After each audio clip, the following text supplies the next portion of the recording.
What is the true story of Sparta? Welcome to Colapex, where history comes to life and each video immerses you in the destiny of those who shaped the world. Today, get ready to step through the veil of time and walk in the footsteps of a people born to fight. In the heart of the Peloponnese, nestled between rugged mountains and secret valleys, stands a city with a name as feared as it is respected, Sparta. There, everything is rigor, silence, and discipline. Children become soldiers, women the guardians of the bloodline and city. No walls, no frills, only the steel of an unyielding will. From the clash of hoplites to the legend of the 300, Sparta forged itself in honor, law, and sacrifice. Between grandeur and brutality, heroism and austerity, the Lacedaemonian city fascinates as much as it puzzles. Since antiquity, its name resonates as a challenge to the world. What truly lies behind the myth of Sparta? But before embarking on a new adventure, don't forget to like the video and subscribe to the channel to keep up with all our content. Thank you, and enjoy your journey.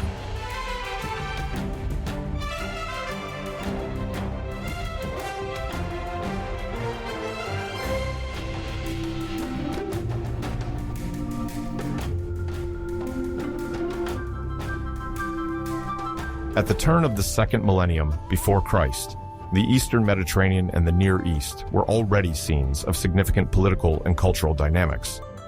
In Egypt, the Middle Kingdom, initiated around 2050 before Christ, saw the rise of a solid administration and the construction of mud brick pyramids, less monumental than those of the Old Kingdom, yet still imposing. This period is marked by economic stability, generated by the mastery over the Nile's flooding. Further east, in Mesopotamia, the city of Babylon eventually dominated its rivals under the reign of King Hammurabi, known for his famous code of laws engraved on a diorite stele. These regulations, sometimes summarized by the adage, an eye for an eye, a tooth for a tooth, established a legal model that influenced social organization and justice throughout the region. At the same time, cultures were flourishing in the Western Mediterranean. Their exchanges already reached distant Anatolia.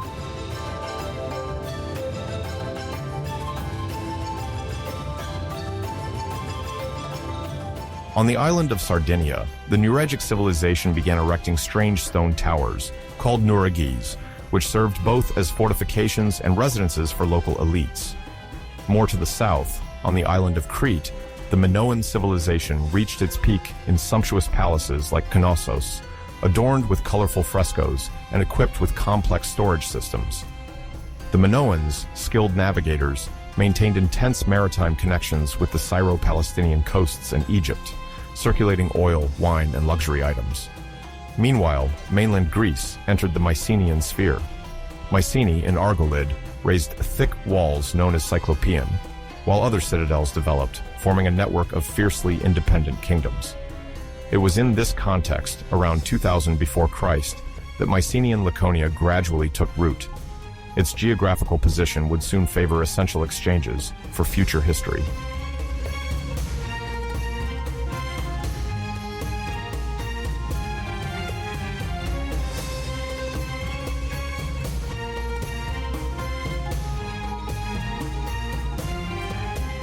This Laconia, located in the southeast of the Peloponnese, benefited from fertile soil bordered by valleys and plains favorable to agriculture.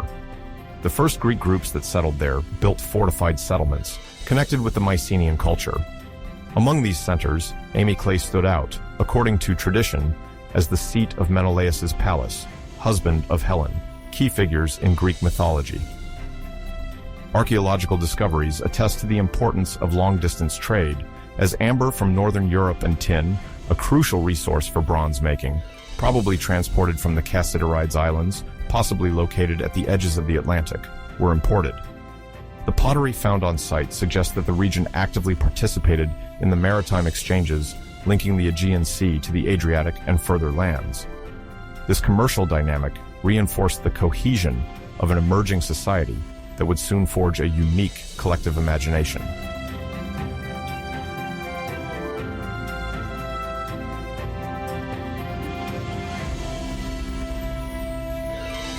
In the shadow of this commercial dynamism, Laconia forged its founding myths. Tyndareus, the legendary king of Sparta, is said to have married Leda, the mother of Helen, Clytemnestra, and the Dioscuri, Castor, and Pollux. Helen, who became the main focus of the Trojan conflict according to the Homeric epic, embodied the role of the most beautiful woman in the world, while her husband Menelaus symbolized the quintessential Lacedaemonian prince. As for the Dioscuri, they were revered as fraternal protectors and warriors. Their cult, rooted in later Dorian tradition, already expresses a strong sense of belonging to Laconia. Although these tales contain an element of fiction, they reflect how the Mycenaean populations built a collective imagination, valuing honor, courage, and the almost divine ancestry of their leaders. They would become the moral cement of an emerging identity, inspiring mythographers in the centuries to follow and setting the stage for later Homeric tales.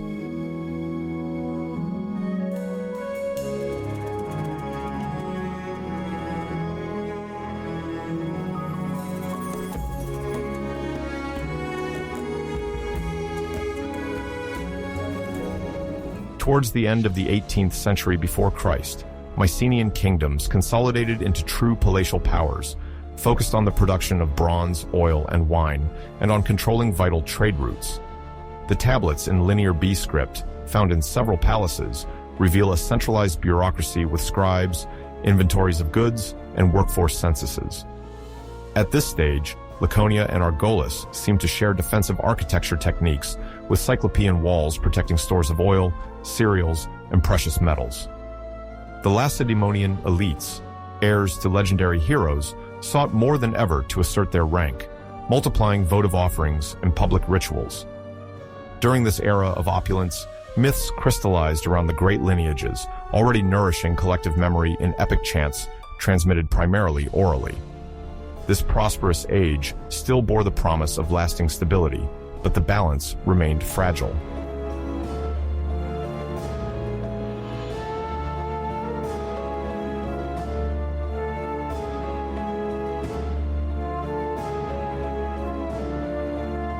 Yet, around 1200 before Christ, a major upheaval undermined the painstakingly maintained balance of these kingdoms.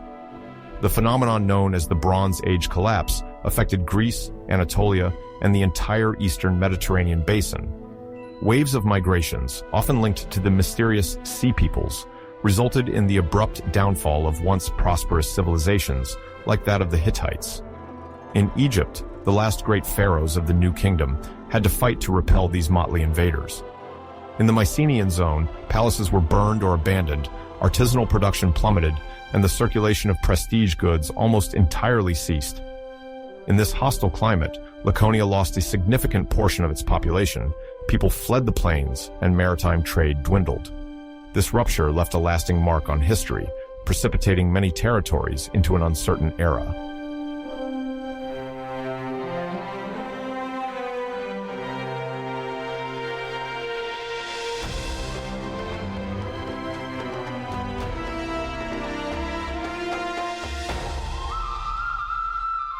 The disintegration of palatial structures was reflected in the destruction or abandonment of major sites.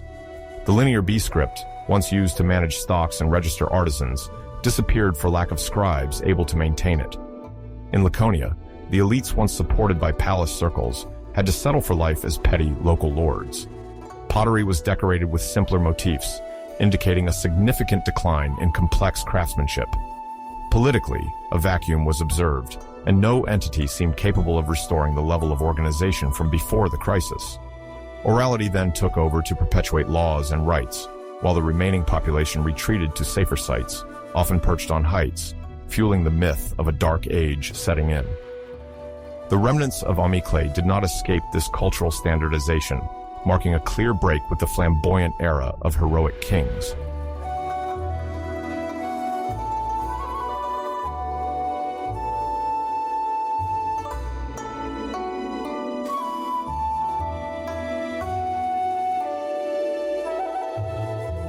During this transition, Laconia lost some of its former radiance, likely going through a severe demographic recession. The depopulated countryside gave way to reclaimed wild lands. The surviving, smaller communities still maintained memories of the Mycenaean era, conveyed through heroic tales. The ruins of Amyclae still bore witness to a prestigious past, but the palace no longer wielded the same authority. With no network of palaces to record orders and transactions, everything was transmitted orally, making the storyteller or elder the keeper of tradition.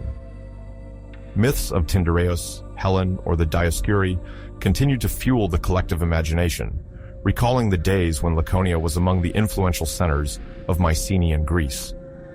However, the political organization fragmented into local enclaves, with ephemeral leaders devoid of the administrative framework that once prevailed. This transition altered cultural practices, giving way to uncertainty.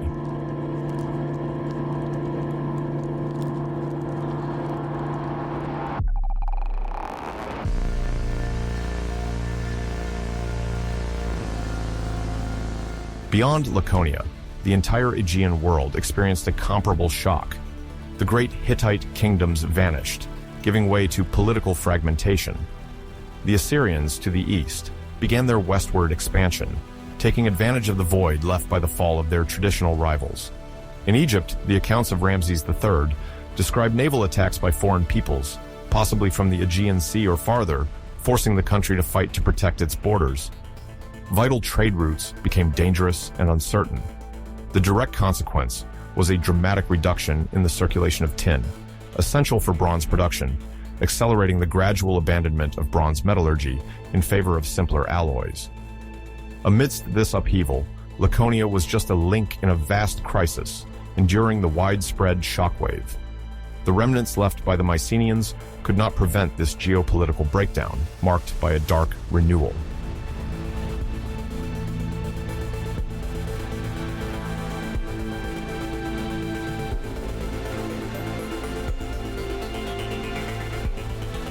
At the heart of the Greek peninsula, the period extending approximately from 1100 to 800 before Christ, is often termed the Dark Ages.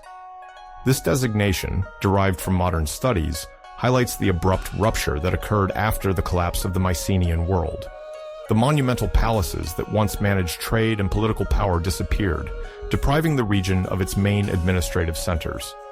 The forms of writing previously used, like Linear B, fell into oblivion, and written knowledge became rarer, forcing some communities to revert to oral traditions for transmitting their customs.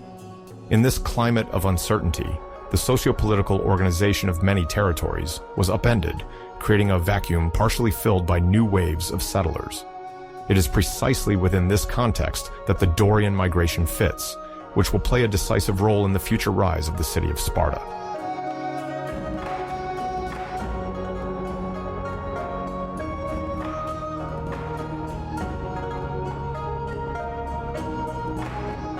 According to tradition, the Dorians came from northern Greece, or perhaps from more distant regions, driven by the desire to settle in the Peloponnese, then undergoing political reorganization. Ancient sources, though incomplete, mention the arrival of these groups bearing a new dialect, Doric, whose linguistic imprint is detectable in the southern regions of the country. The Dorians are often associated with a harsher lifestyle, tinged with specific ritual practices, as well as a warrior conception of society. Later writings suggest that their incursion into Laconia, the region encompassing future Sparta, was facilitated by the organizational gaps following the fall of the Mycenaean system. The local inhabitants may have been too weakened to resist, while the newcomers, determined and driven by a conquest ideal, found fertile ground for their settlement.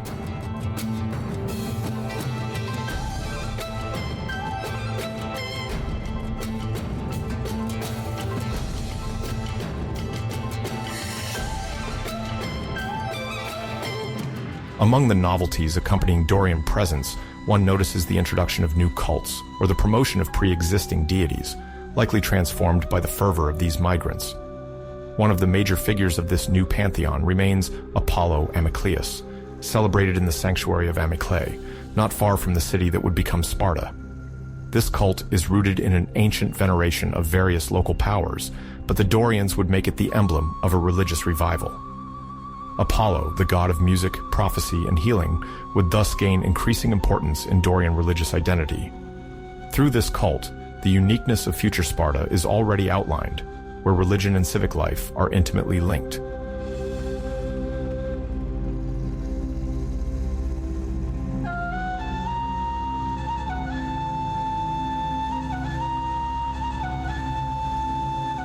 The Dorian migration, on a political level, did not imply an instant conquest, but rather a gradual process of assimilation, sporadic conflicts, and territorial reorganization. In the vicinity of the Eurotas Valley, 4 major villages were formed or expanded: Pitane, Messoa, Limnae, and Cynosura. Each had its own structure, places of worship, and social habits. However, over time, the need to unite to withstand potential threats led these communities to come closer together, a phenomenon the Greeks called synoecism. This word refers to the merging of several local entities into a single political entity, stronger and more coherent. From this union, the city of Sparta would be born, destined to play a major role in the history of ancient Greece.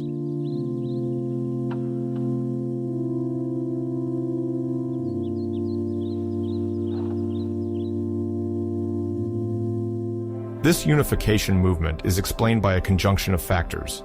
On one hand, the necessity to channel resources, agriculture, and arable lands encouraged joint efforts. On the other hand, Laconia was not isolated from the rest of the Mediterranean.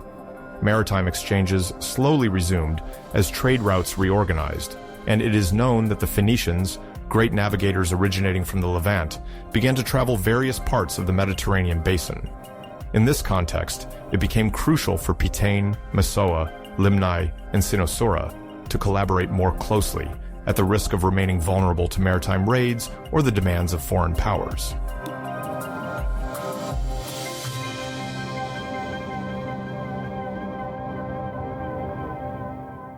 Beyond Laconia, the external world was also experiencing significant upheavals. The Phoenicians, who excelled in the art of navigation, spread a new alphabet based on a practical system of signs, which would later influence Greek writing. The iron trade, coming mainly from Anatolia, developed and would gradually supplant the use of bronze. This transition to the Iron Age transformed the modes of weapon and tool production, offering military and economic advantages to those who could master it. At the same time, it is noted that the Phoenicians settled at the western edge of the Mediterranean, founding some of their first colonies in Spain, particularly in the region which would become an intense trading hub. These evolutions clearly show that, despite their apparent isolation, Greek communities remained connected to broader exchange networks, shaping the political and cultural evolution of the peninsula.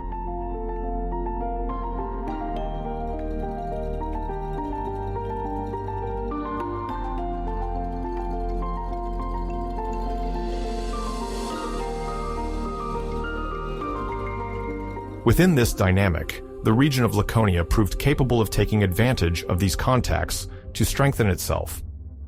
As the Dorians settled in the valley, they adopted some Phoenician or Eastern techniques, especially concerning metallurgy.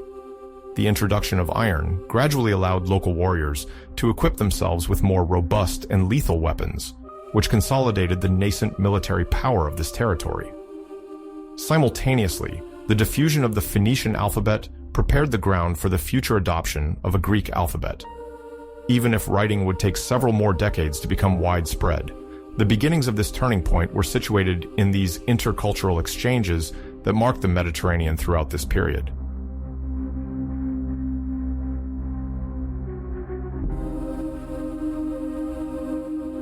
The Synoecism of the 4 villages constitutes one of the major milestones of this era. Historians generally agree to place the founding of Sparta between the 9th and 8th centuries before Christ, when it became clear that unity would bring strength. The officialization of this rapprochement was accompanied by common rites aimed at forging a shared identity. The institutional fusion occurred progressively and laid the foundations of a future mixed regime, with 2 kings from 2 distinct lineages, a council of elders, and later, a citizen assembly. Thus, without yet having all the constituents of the classic Spartan hierarchy, these communities laid down the foundations of a political model whose originality would deeply mark Greek history.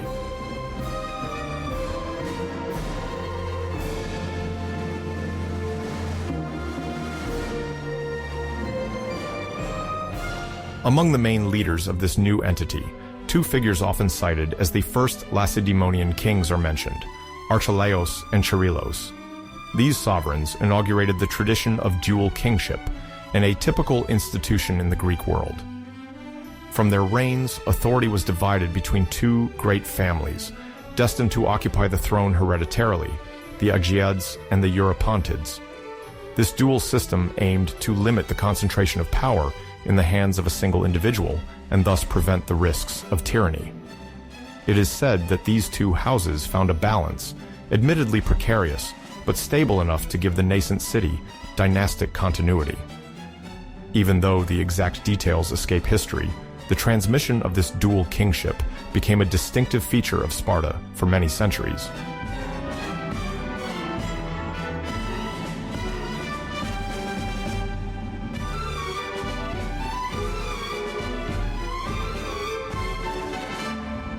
Parallel to this dual kingship, another embryonic body was taking shape, the Gerontion, also known as the Council of Elders. In its rudimentary state, it was presumably a group of dignitaries aged at least 60 who exerted influence over political and religious decisions. Its members could offer advice to the kings, arbitrate conflicts, and make decisions on matters affecting the entire community. This still informal structure foreshadowed the future Gerousia, the official council composed of 28 elders and the 2 kings. But in these dark ages, the Gerontion had to primarily ensure stability by providing a collective memory and a concern for tradition, precious in a transitional period where written documents and major landmarks were lacking.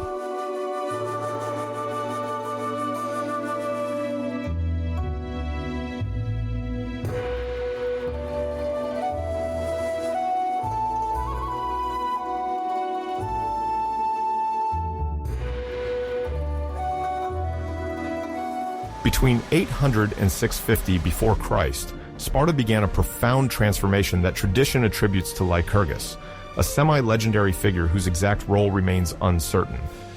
Nevertheless, his name symbolizes a major political and social turning point.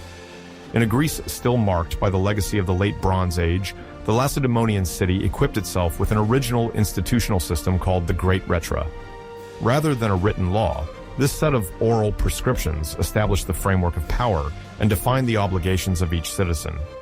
It reflects the intention to forge a cohesive community, valuing discipline and common virtue.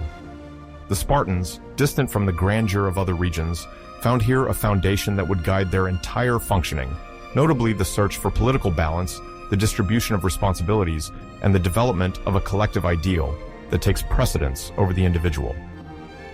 Later, historians would see in this stage the genesis of a singular and formidable city.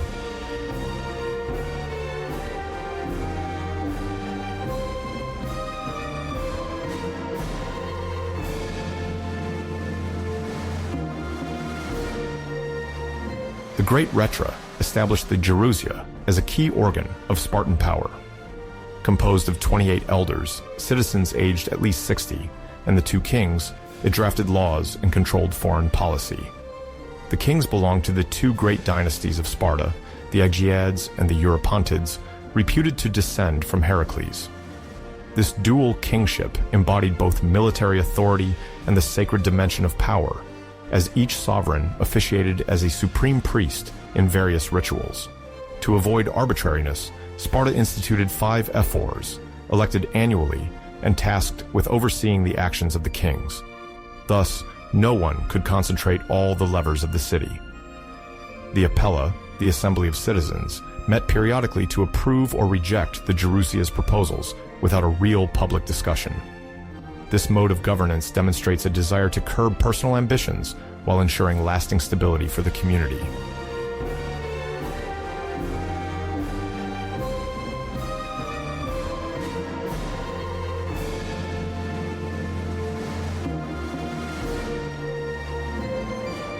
At the heart of this political system, the kings are far from ruling unchallenged. Annually elected, the ephors have the power to summon the sovereigns to court, or even to demand their deposition if they perceive an abuse of authority. This mutual oversight reflects Sparta's ideological foundation, namely that no one should rise above the city. The respect for tradition, justified by the mention of a heroic past, couples with strict regulations preventing deviations and internal strife. According to the Spartans, Lycurgus would have scoured the Greek islands and consulted the oracle of Delphi before sealing the Retra. Whatever the real influences, the legend legitimized the sacred character of this constitution, reaffirmed by each generation. Thus, a deliberately ordered state is born, where responsibilities and duties are carefully distributed. Through this complex system, the idea of a common good supplants any tendency toward individual domination, which is constantly suppressed.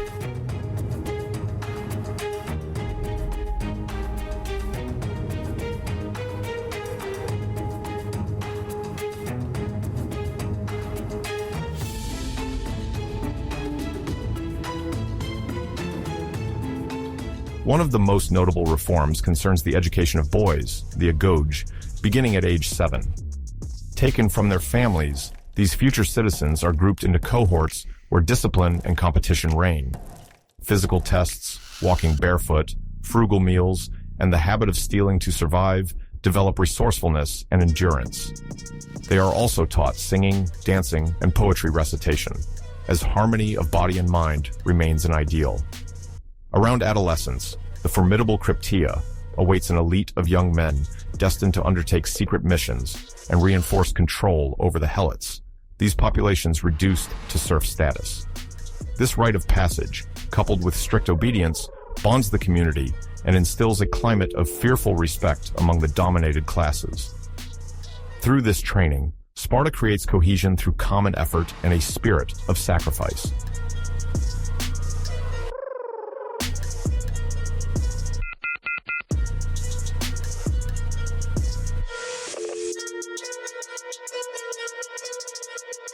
In the background, the Mediterranean world is rapidly evolving. The Neo-Assyrian Empire, active between the 9th and 7th centuries before Christi, establishes its dominance in Mesopotamia, while in Egypt, the Kushite dynasty, originating from Nubia, briefly imposes itself on the pharaonic throne. These geopolitical reconfigurations even influence Greece via the influx of new metallurgical techniques and the trade of exotic products. When, in 776 before Christ, the first Olympic Games are officially instituted at Olympia, there is the birth of a pan-Hellenic space uniting various city-states around sports and ritual competitions. For Sparta, focused on bodily prowess, participation in these games becomes a way to shine beyond its borders. This high meeting place also encourages exchanges and feeds the gradual idea of a common identity among Greeks. Yet Sparta remains cautious, anxious to preserve its austere customs, despite the agitation of the surrounding outside world.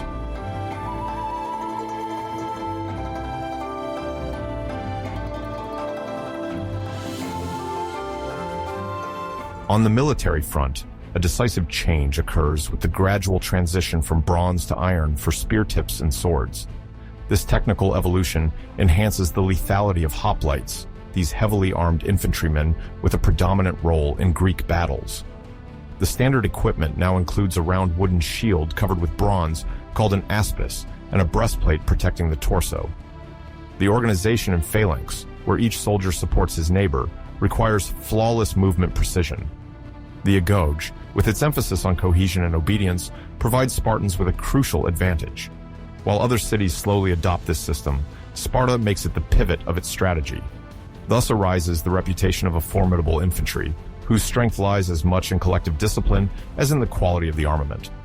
Consequently, the name of Sparta becomes synonymous with hoplite, instilling fear throughout Greece.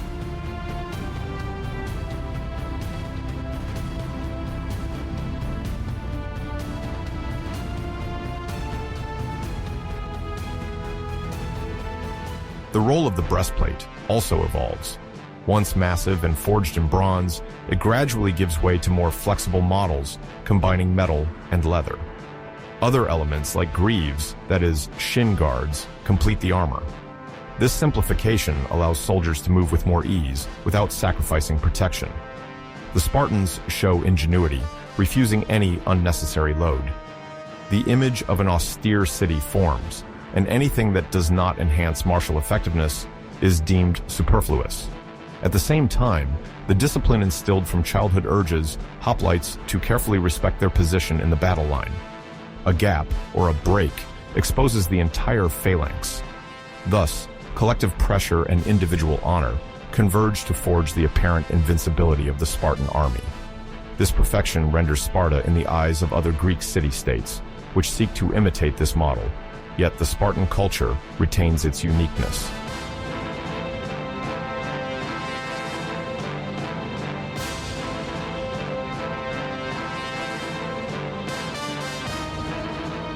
In this climate of reforms, modern historians debate the figure of Lycurgus. Some argue that he is a mythical character, a product of oral traditions accumulated over generations. Others believe that under this name hides a visionary leader who undertook a large constitutional overhaul. In any case, the Great Retra fits perfectly with the communal spirit of Sparta. It elevates obedience and solidarity to cardinal virtues, granting citizens an active role in political life while suppressing selfishness. The fact that no official text is inscribed on stone demonstrates a trust in oral transmission, marking a contrast with other Greek cities more inclined to adopt writing to regulate their laws. This specificity reinforces the image of a Sparta faithful to its ancestral customs. Through this lens, Lycurgus embodies a founding symbol rather than a historical figure, crystallizing the Spartan ideal in the imagination.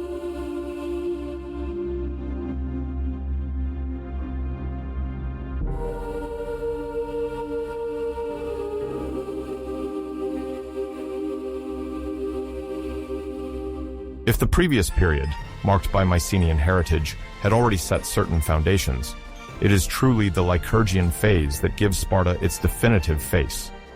Strict education, organized phalanx, and the desire for shared power are all pillars for a city that will soon play a major role in Greece.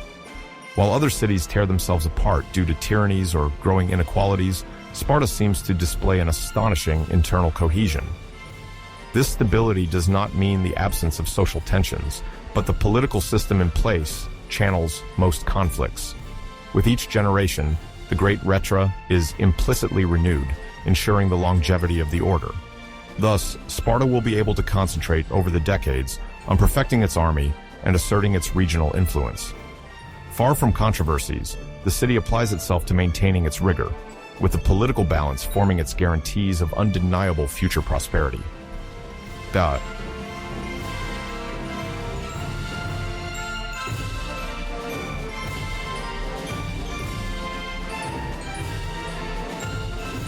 The city of Sparta, located in the Eurotas Valley in Laconia, in the southern Peloponnese, has long fascinated for its reputedly austere way of life and military discipline. But behind this reputation of a people entirely dedicated to war lies a complex society, organized according to a precise code and framed by a series of traditions, rites, and values carefully maintained. In the 6th century before Christ, Sparta had about 8,000 adult male citizens grouped under the category of homoioi, which means equals. Each of them owned a plot of land called kleros, the exploitation of which was ensured by state serfs named helots. At that time, these helots are estimated to have allowed Spartan society to be relieved of most agricultural work, thus giving free citizens the ability to devote themselves almost exclusively to military training, exercising power, and participating in civic rights.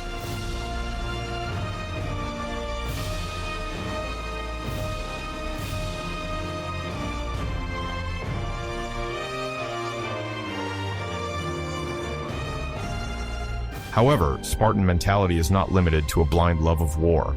It values above all social cohesion, a sense of honor, and a form of strict equality among citizens.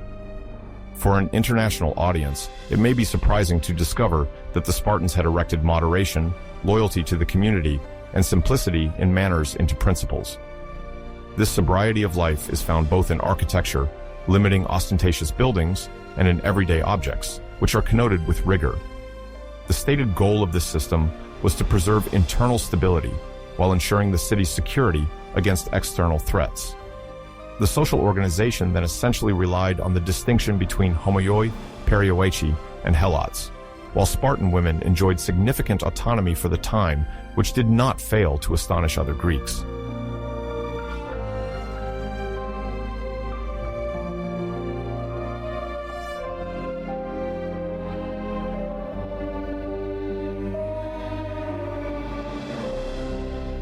The homoioi, which could be translated as those who are equal, are the full citizens. In the 6th century before Christ, their number is around 8,000, although this figure is debated among modern historians. The kleros, that famous plot of land, collectively owned by the family clan, remains nonetheless attached to the person of the citizen. The Helots, of Messenian or Locrian origin, work these plots and must remit a fixed tribute of cereals, mainly barley, to their Spartan master. A certain form of ritual humiliation imposed on the Helots, sometimes called Fabian, is also noted. As part of these rites, the annual shaving of their hair was intended to remind them of their subordinate condition. Among the Spartans, it is believed that this structural dependency could incite revolts, hence various measures to keep the Helots in a state of fear and prevent them from rebelling.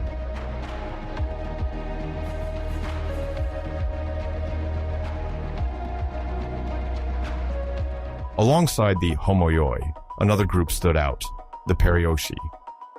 Their name means those who live around.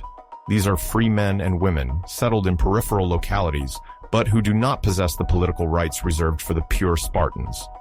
Their role in the economy and the defense of the city is nonetheless essential. They work as craftsmen, merchants, sailors, or light soldiers, produce weapons, support trade exchanges, and sometimes serve as coastal garrisons in nearby ports. Although they do not participate in decision-making within the Spartan assembly, also called the apella, the perioeci remain indispensable for the overall prosperity of Sparta. Without them, the city could neither acquire quality materials nor convey the necessary goods for food supply and military equipment manufacturing.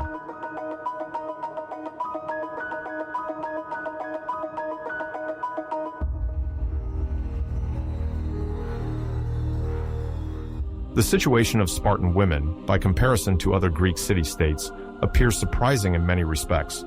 According to estimates, they possess nearly 40% of the land in the classical period during the 5th century before Christ, a considerably higher figure compared to the majority of other Greek city-states. The women receive a formal education where they learn wrestling, running, and choral singing, because in Sparta, it is believed that a strong and healthy woman will give birth to strong and healthy citizens. When the men are mobilized outside, the women become, in effect, the managers of the estates, overseeing the administration of the property, the supervision of the helots, and the commercial transactions necessary to maintain the household. Their reputation for boldness, or as great ladies, stems from their freedom of movement and ease in the business sphere, a rarity in ancient Greece where, most often, women had hardly any place in public life.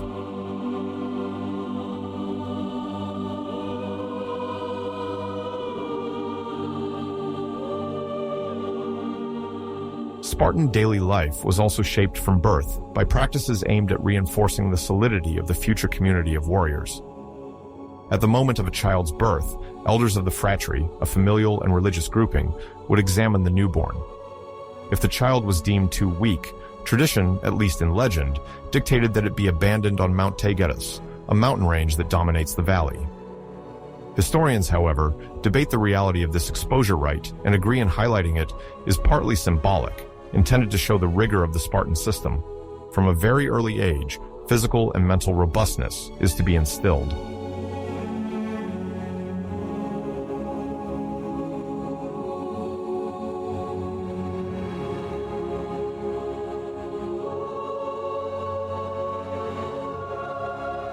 From the age of 7, boys enter the educational system called agoge. The initial stage, called paides, intended for children from 7 to 12 years, is characterized by dormitory life, where all the children sleep under the same roof to break familial ties that are too exclusive and to strengthen group solidarity. At this age, they receive a single tunic for the whole year, walk barefoot, and have carefully calculated food rations. Spartan instructors teach them to endure hunger and cold without complaining, as resistance to trials is a pillar of their training.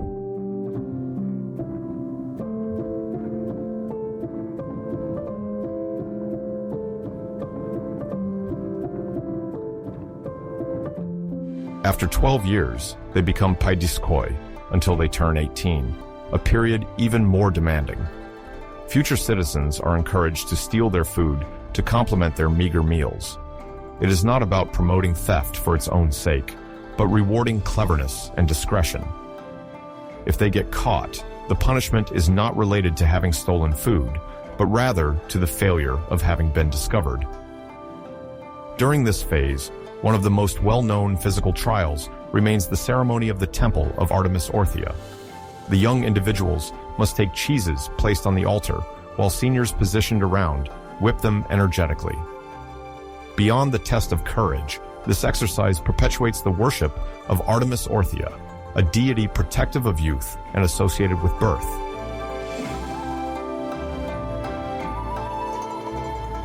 At 18, the boys become Irenes, tasked with guiding and commanding the younger ones.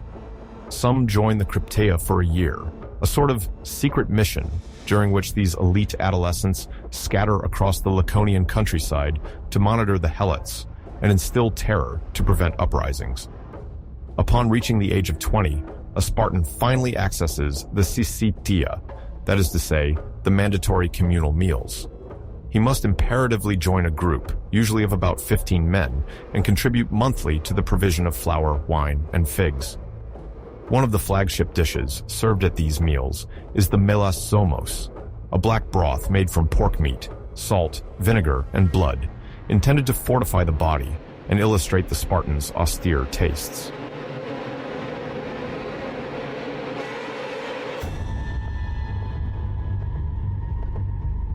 The Spartan economic life, although closely linked to military support, has several particularities. The Spartans discourage the accumulation of gold and silver. They prefer to use iron bars, called oboloi, which they forge cold.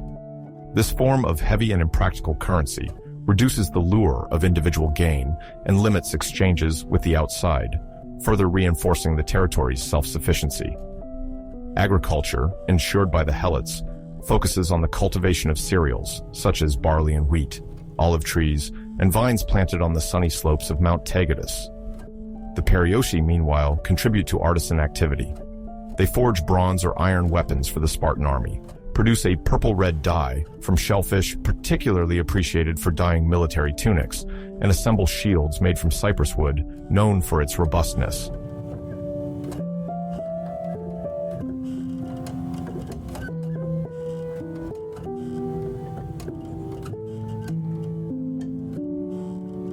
Spartan markets remain infrequently visited by the citizens themselves.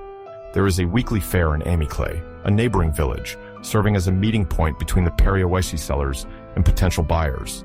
Spartans favor bartering for supplies necessary for the syssitia, such as flour or wine, because the spirit of equality seeks to curb any temptation for luxury or ostentation. However, a Spartan can go to this fair to acquire essential items, especially if he has been given the responsibility of supplying his communal table.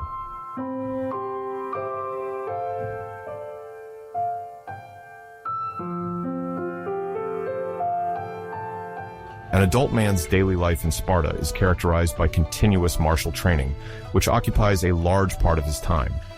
Regularly mentioned are choroi, kai, and agonison, meaning in choruses and competitions. The exercises consist of armed races, hand-to-hand combat, and collective maneuvers set to the background of flute music. Indeed, in Sparta, music is not ornamental or frivolous. It primarily serves to synchronize the steps of infantrymen as they advance in phalanx in combat. Additionally, Spartan men participate in political life by gathering in the Apella. There, only those who have reached at least 30 years of age can vote, usually by acclamation with raised hands.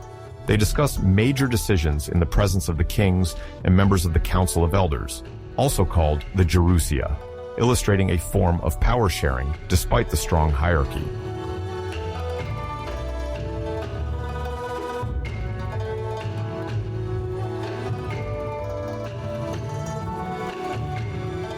Beyond war and politics, Spartan culture includes unique leisure activities. Wild boar hunting in the surrounding hills, for instance, remains appreciated to shape agility and daring. Furthermore, the Spartans celebrate warrior poetry, with authors such as Tertius, who exalted honor on the battlefield. They also organize the Carnia, grand festivals featuring relay races and religious processions. All these entertainments contribute to group cohesion and the maintenance of a patriotic sentiment.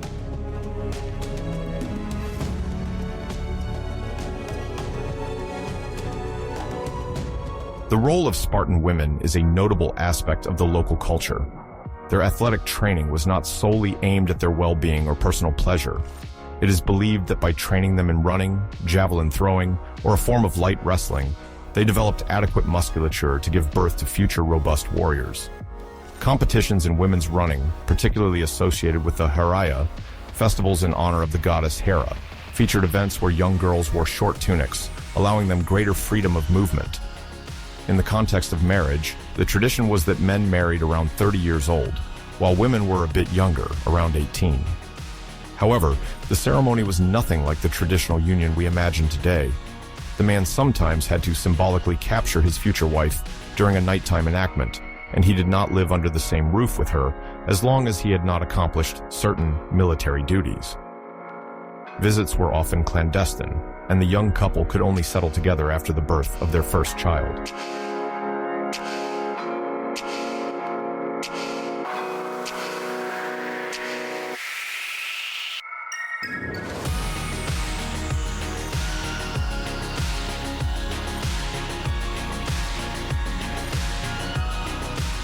As for estate management, Spartan women enjoyed a high degree of autonomy. When their husbands were on campaign or mobilized within the assembly, they made financial decisions, organized the work of the helots, and ensured the overall profitability of the kleros. This strong female presence in the economic sphere drew admiration or even criticism from other Greek city-states where women were generally confined to the home. In Sparta, education, gymnastics, and the need to supplement the male presence fostered the establishment of an unusual status.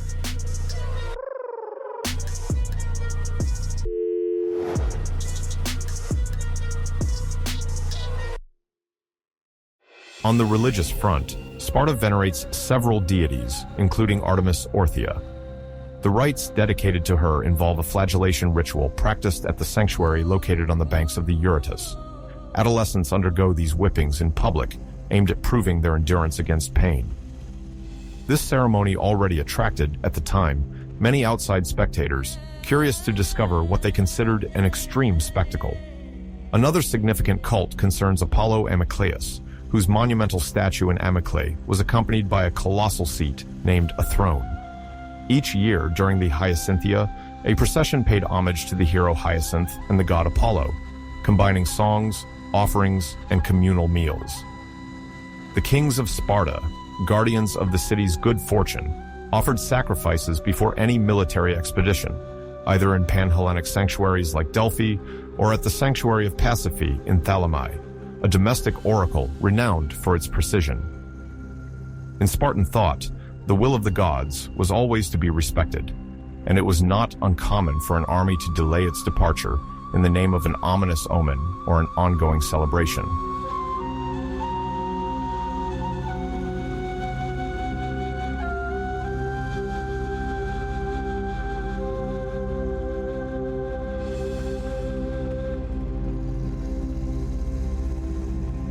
The material culture and overall aesthetic of the city reflect the sobriety dear to the Spartans.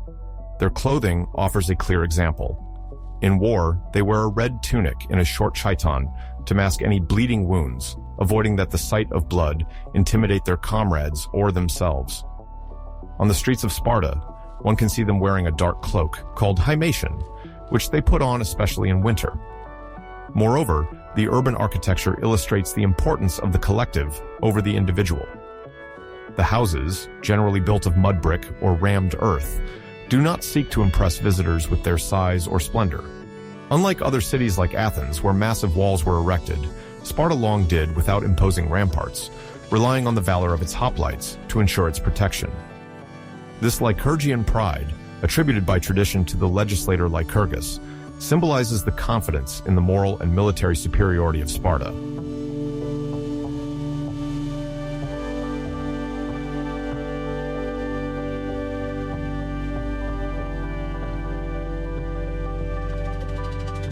Finally, music and dance hold a central place in the Spartan spirit. Sparta is often associated with the cithara or the double flute, called aulos, to accompany songs and battle formations. The songs, sometimes referred to as paeans, which are religious hymns of encouragement, carry an essential collective dimension. Women's choirs, notably those highlighted by the poet Alcman in the 7th century before Christ, held both artistic and religious functions. The women would sing praises to the gods while dancing in front of the assembled people, marking a moment of exaltation in civic cohesion. The Spartan society, often mistakenly considered closed to the arts, actually had refined musical traditions, nourished by a rich poetic and choral repertoire, even though it was primarily focused on worship and war.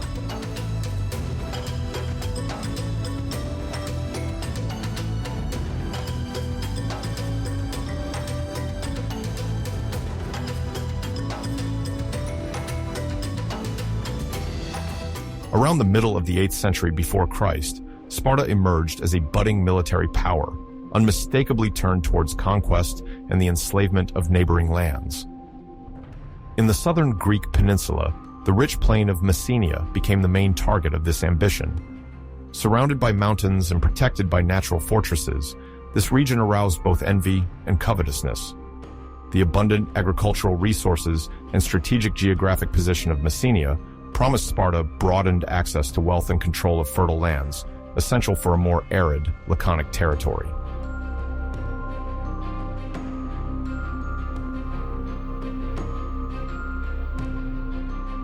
The period extending from around 740 to 730. Before Christ saw the outbreak of the First Messenian War, a pivotal conflict for Spartan history and more broadly for continental Greece.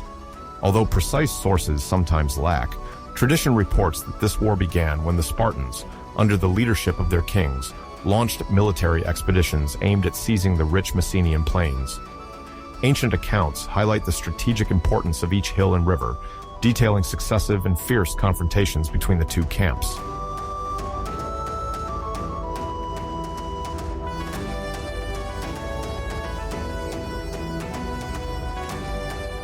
Historical tradition often associates the figure of the poet Tertius with this First Messenian War. His exact role remains debated, but he is credited with stirring poems urging the Spartans to bravery and a spirit of sacrifice. According to legend, he came from Athens, or possibly Asia Minor, sent by an oracle in response to a request for spiritual aid. Tertius is said to have galvanized the Laconian hoplites with his elegies and marching songs, instilling an indomitable morale within the Spartan camp. His verses glorified discipline, unity, and victory, consolidating the reputation of a people devoted to combat.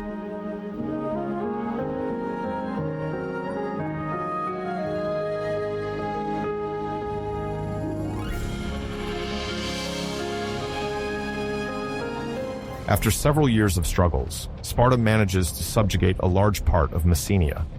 The inhabitants of this region, now considered defeated, are forced to accept an extremely restrictive status.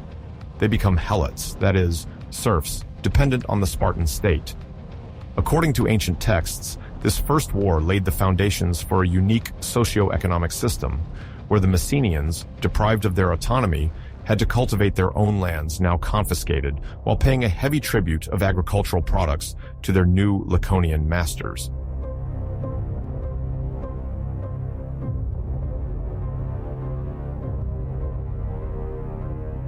The establishment of this oppressive regime, where the Messenians become literally the agricultural force of Sparta, marks the concrete birth of the helot system. They are deprived of political and civic rights, remaining bound to the plots of land allocated to Spartan citizens. This servile workforce, allowing the Spartan elite to devote exclusively to military art, quickly becomes one of the fundamental pillars of Laconian power. Without the continuous supply of goods produced by these enslaved populations, the Spartan economy would likely not have been able to sustain long external campaigns.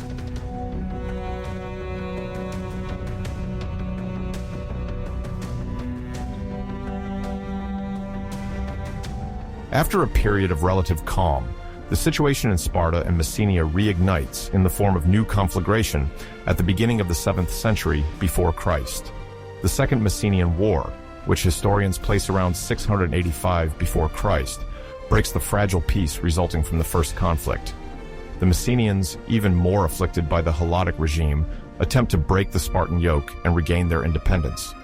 The inhuman conditions imposed by their conquerors, combined with a deep desire for freedom, then trigger a resolute resistance throughout the Messenian region.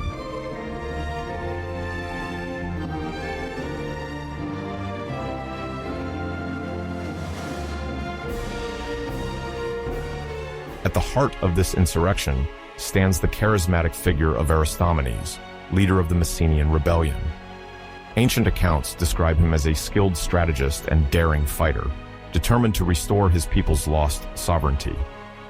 To strengthen his position, Aristomenes established a strategic base on Mount Ithome, whose natural fortress dominates the surrounding plains. From this bastion, he orchestrated a series of raids and battles to harass the Spartan garrisons. Although his forces were significantly outnumbered, his tactical acumen and knowledge of the terrain ensured several initial victories.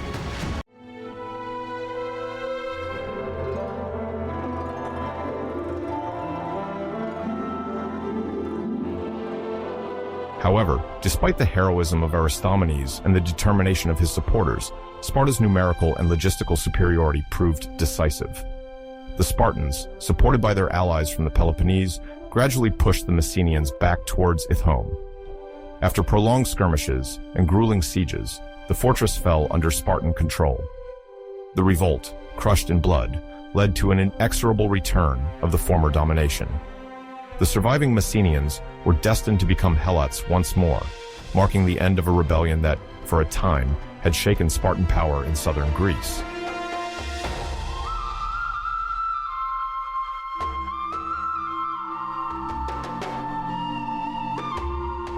The conclusion of the Second Messenian War strengthened Sparta's position as the uncontested master of the southern Peloponnese.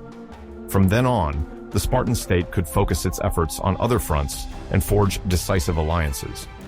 It is in this context that the concept of the Peloponnesian League emerged, a military coalition uniting Sparta and several cities of the peninsula, notably Corinth, Tegea, and Elis. This structure, founded on bilateral treaties that guarantee mutual defense, relies on a subtle balance. Sparta remains the leading power, while its allies retain their autonomy in exchange for common military support.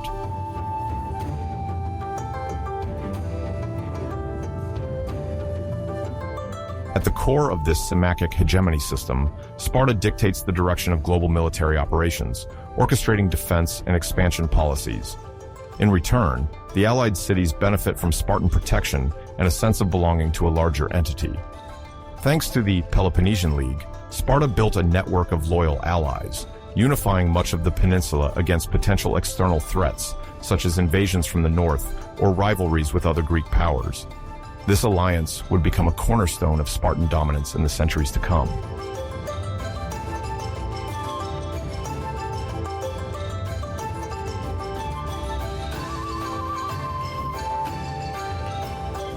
The consolidated power of Sparta then began to be felt beyond the strict Peloponnesian framework. While its hoplites further perfected the art of the phalanx, the Lacedaemonian city positioned itself as one of the major military benchmarks of the Greek world. However, at the same time, the Mediterranean space was also undergoing profound changes. In the 7th century before Christ, Greek cities initiated a vast movement of colonization, driven by the search for new lands or commercial outlets. The Phocians, for example, explored the western Mediterranean, while other expeditions ventured towards the Black Sea.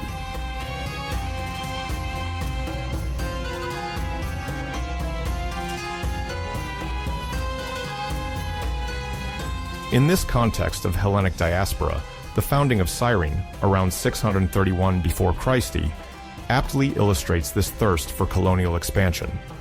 Located on the northern coast of present-day Libya, Cyrene quickly became a cultural and economic hub. It prospered thanks to its favorable geographic location and the fertility of its lands, renowned for the cultivation of silphium, a highly prized medicinal plant. This establishment confirms that while Sparta focused its efforts on consolidating its territory and league, other Greeks settled at the edges of North Africa, thus expanding the scope of Hellenic influence.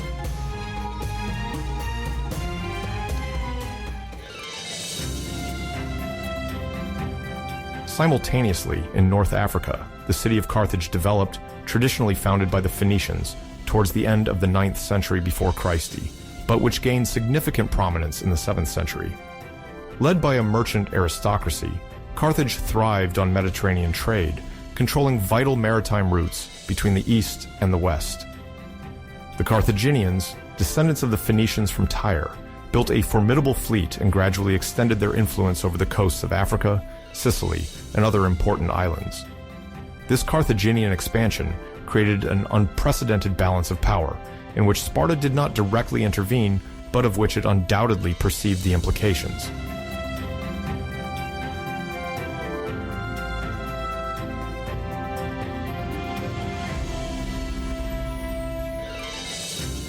On its side, Athens also experiences profound institutional upheavals at the same time.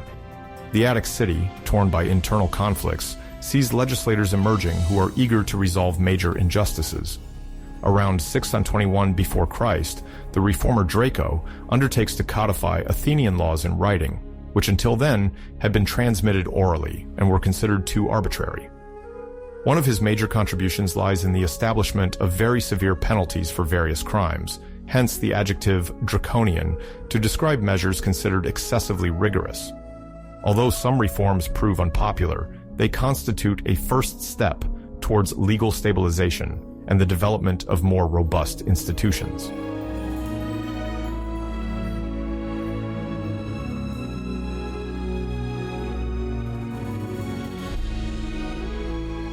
While Sparta consolidates its Pyrenean domination and its league organizes itself, the Greek world expands, transforms, and forges new rivalries.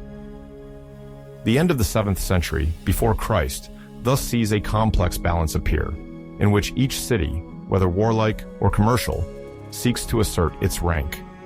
Sparta, strong from its victorious wars in Messenia and its Peloponnesian alliance policy, now turns towards more significant challenges. In the following decades, tensions between Greek city-states will only intensify, laying the groundwork for the major conflicts that will mark the subsequent establishment of Sparta in Greece.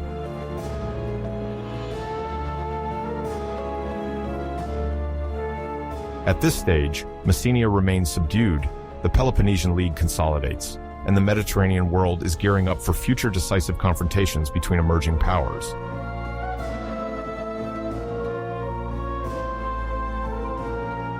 Between the end of the 7th century before Christ and the start of the 6th century before Christ, the city-state of Sparta finds itself at a delicate turning point in its history. It has already consolidated part of its military and political institutions, but it is then going through a period of tensions that highlight the weaknesses of its system. On the internal front, agrarian problems arise, illustrating the difficulty of maintaining the balance between a class of citizen soldiers, also known as the homoioi, and a vast reservoir of servile labor, composed mainly of helots. Externally, a new actor emerges in the Near East. Cyrus the Seu, founder of the Achaemenid Empire, embarks on a series of conquests that will completely change the game for the powers of the Aegean Basin. Athens, whose political scene is still marked by the legacy of tyranny, reluctantly moves closer to Sparta when Cleomenes I, one of the two Spartan kings, intervenes to seal the fate of a despised leader, the tyrant Hippias. In this confrontation, the seeds of an ideological and strategic rivalry that will gradually separate the two greatest cities of Greece can be seen.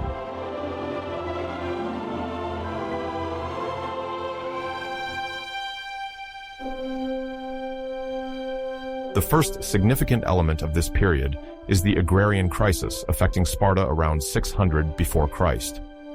For several generations, the Lacedaemonian city relies on a system where its citizens, theoretically equal by status and military training, share lands cultivated by subjugated populations, the helots.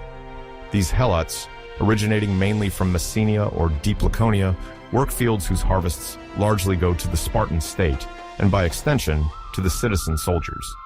However, over time, imbalances have formed. Some Spartan families lose parcels or see them diminished for various reasons such as debt, death in wartime, reduced transmission, etc. Other lineages grow richer or increase their land holdings. This unequal distribution of land threatens the mythical equality touted by previous reforms that had promised a united and cohesive Spartan society.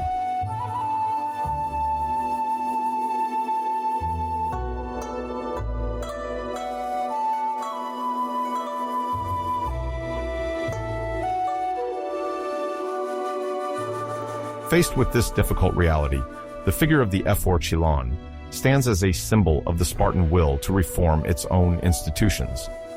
The ephors, numbering 5, represent one of the main components of Sparta's political organization. They oversee the activity of the kings, ensure the proper application of laws, and can convene the assembly of citizens. Around the mid-6th century before Christ, Cylon, often designated as one of the 7 sages of Greece, proposes a series of measures to contain social and economic dissensions. One of them, passed down through history, is the implementation of a very strict prohibition on the individual use of gold and silver. The traditional rationalism attributed to Cylon finds its concrete application here. By limiting the circulation of precious currency, it aims to deter personal wealth accumulation and reduce the impact of material inequalities among Spartans.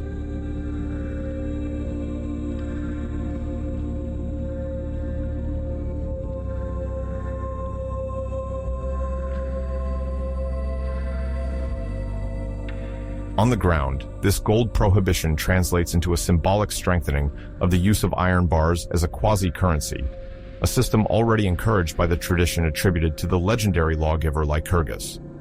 It is important to understand that at this time, other Greek cities are beginning to mint their own coins, often in silver. Athens, Aegina, Corinth, and even Argos are gradually developing their numismatics, which feature effigies of deities or city symbols. By refusing to enter this dynamic, Sparta isolates itself financially from the rest of Greece, while preserving the spirit of frugality for which it is known. However, the measure has its practical limits. In external trade, Sparta still needs access to precious metals, either through the periokoi or by going through allied cities with more universal means of exchange.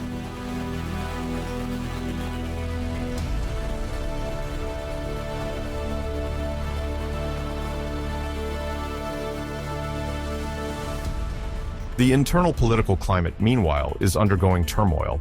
The Spartan citizens who struggle to maintain their kleros at a sufficient yield see their prospects declining. Social tensions are exacerbated, with some fearing the loss of their homoioi status if they can no longer contribute to common meals or pay their military obligations. To morally regulate the situation, Cylon insists on values of moderation and discipline, while encouraging increased control of the elites by the ephors. These reforms, modest in appearance, nonetheless maintain temporary stability and allow Sparta not to fall into more violent internal conflicts. Cylon is recognized in Greek memory as a wise reformer, with his maxims on prudence and righteousness circulating decades later.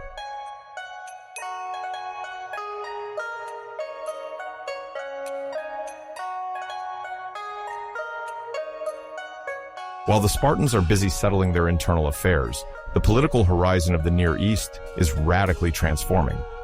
Since ancient antiquity, Mesopotamia and the surrounding territories have seen the rise and fall of several empires: the Akkadians, the Babylonians, and more recently, the Assyrians, who dominated a vast area from Anatolia to Egypt.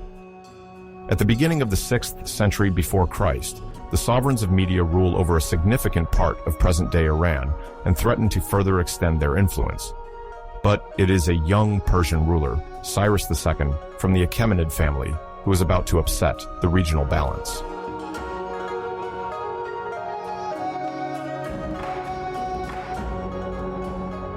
Around 550 before Christ, Cyrus II defies Astyages, the Median king, and succeeds in unifying under his authority the Persian tribes and the former Median territories. This foundational act, accompanied by brilliant military operations, marks the official birth of the Achaemenid Empire.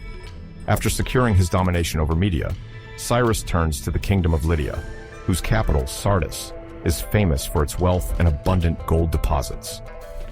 Under the legendary King Croesus, Lydia establishes itself as one of the most prosperous states in Asia Minor, where coinage, notably in electrum, an alloy of gold and silver, reaches great refinement.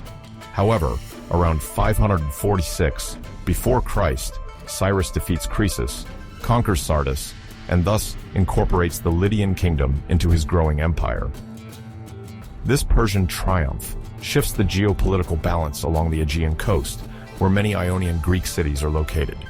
These now find themselves facing a new master, a powerful and centralized empire that could, in the long term, threaten their autonomy.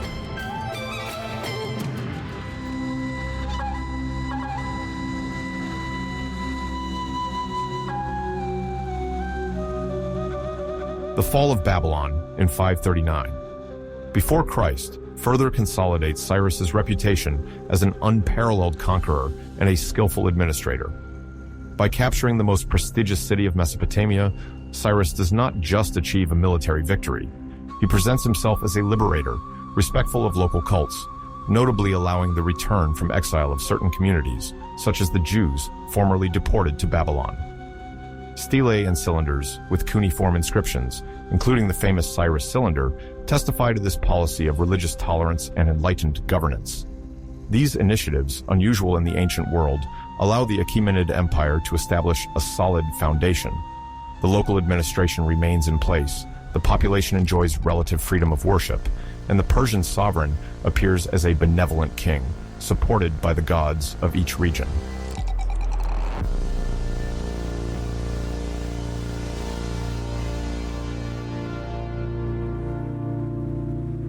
For the Greeks, the establishment of an empire of this magnitude raises two major questions.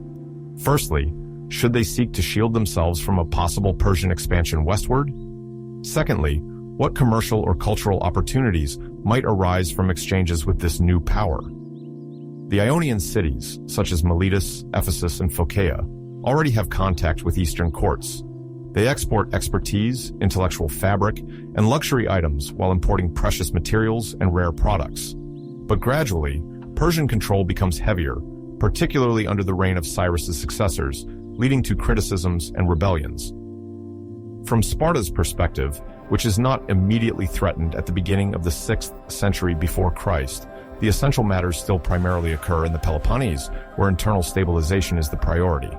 However, the echoes of these eastern upheavals circulate via merchants, diplomats, and exiles, preparing the ground for future, more direct interventions in the Aegean theater.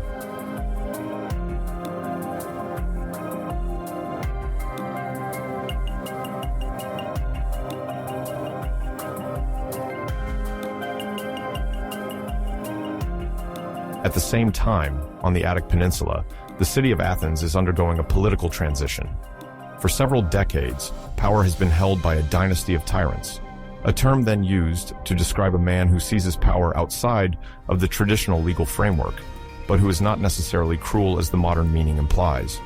The most famous of these is Pisistratus, who took control of the city around the mid-6th century before Christ.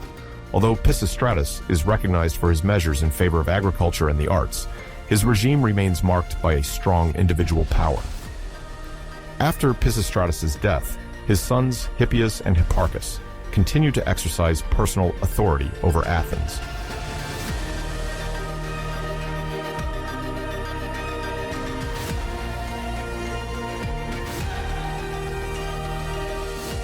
The situation turns to tragedy when Hipparchus is assassinated in 514. Before Christ, Hippias, now the sole tyrant, becomes increasingly authoritarian and distrustful. Athenian families hostile to tyranny then seek support from other cities, and it is Sparta that offers the best chance of ending this regime.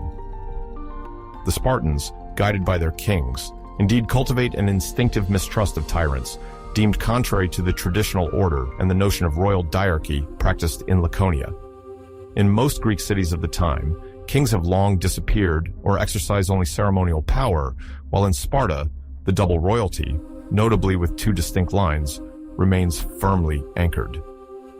The Spartans see in the Athenian affair an opportunity to extend their influence and appear as the champions of freedom in Greece, at least according to their conception of freedom.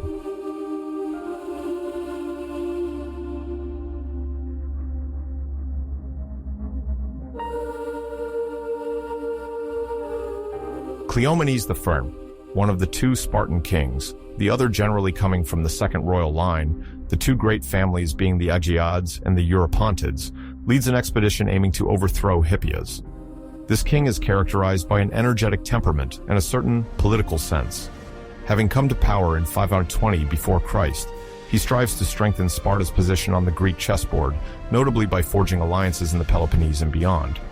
The context is favorable, as many cities, eager to keep tyrants at bay or contain other powers, view the Spartan initiative favorably. After an initial unsuccessful attempt, Cleomenes' forces managed to take control of Athens, forcing Hippias to flee. The latter, aware that his reign has become untenable, leaves the city around 510 before Christ and takes refuge with powers capable of hosting him, like the Persians, who are gradually expanding further west. It is said that Hippias harbored hopes for a long time of returning to power, seeking external support to avenge his political enemies.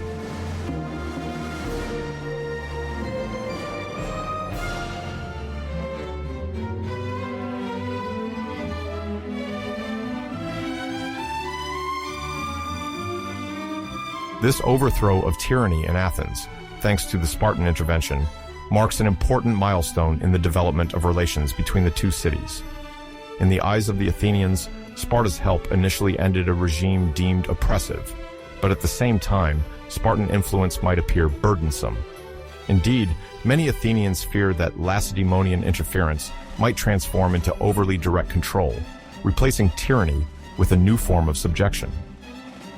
In the following years, Athens, on the path to democratization under the impetus of reformers like Cleisthenes, occasionally clashes with Sparta's conservative aims, attached to an order where political participation remains considerably restricted and where the aristocracy's authority dominates the management of city affairs.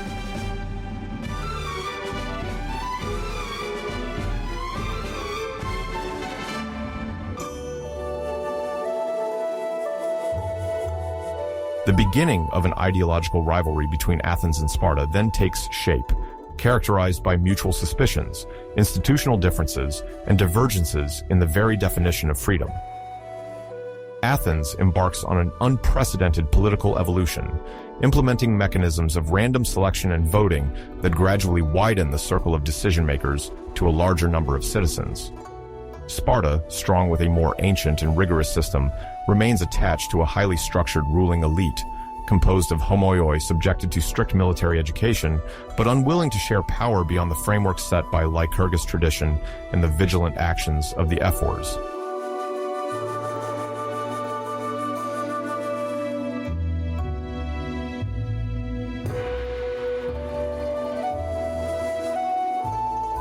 Towards the end of the 6th century before Christ, Greece enters an era of political and military upheavals. The city-states vie for regional supremacy as the Achaemenid Persian Empire rapidly expands from the Near East to the edges of Central Asia. Between 510 and 479 before Christ, the city of Sparta assumes a pivotal role in the collective Greek resistance against the Persian threat. For an international audience unfamiliar with these events, one must imagine small independent cities, gathering a few thousand free citizens, making the unexpected decision to ally rather than being absorbed by the vast Eastern Empire. Sparta, the eternal rival of Athens, becomes then a pillar of Greek defense, leading crucial campaigns to preserve the cultural and political heritage of the Hellenic Peninsula.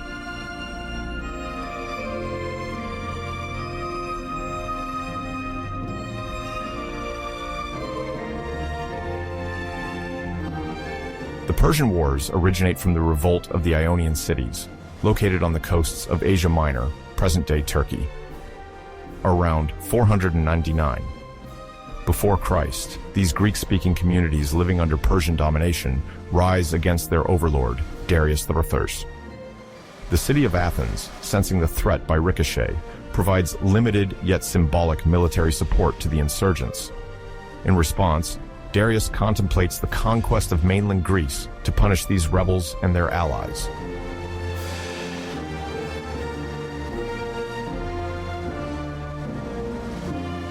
In 490 before Christ, Persian troops land on the shores of Attica, near Marathon, about 40 kilometers northeast of Athens. The Athenians, led by Miltiades, an experienced strategist, immediately call upon Sparta for help. However, the Spartan contingent arrives only after the battle, already won by the Athenians. Historical tradition reports that Sparta, in the midst of the religious festival of Carneia, a sacred observance in honor of Apollo, could not legally go to war before the full moon. This delay is rooted in a scrupulous respect for rights and beliefs, which characterizes the Spartan mentality of this era. Thus, even in an emergency situation, the Lacedaemonian city considers it paramount not to violate the sacred order. When the Spartan soldiers finally reach Marathon, the battle is already won by Athens, which celebrates an unexpected victory against a reputedly invincible enemy.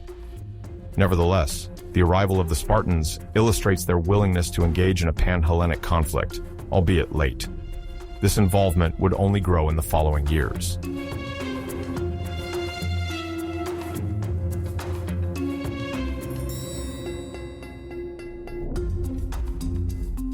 Ten years after the failure at Marathon, the Persian threat is again felt on Greek soil.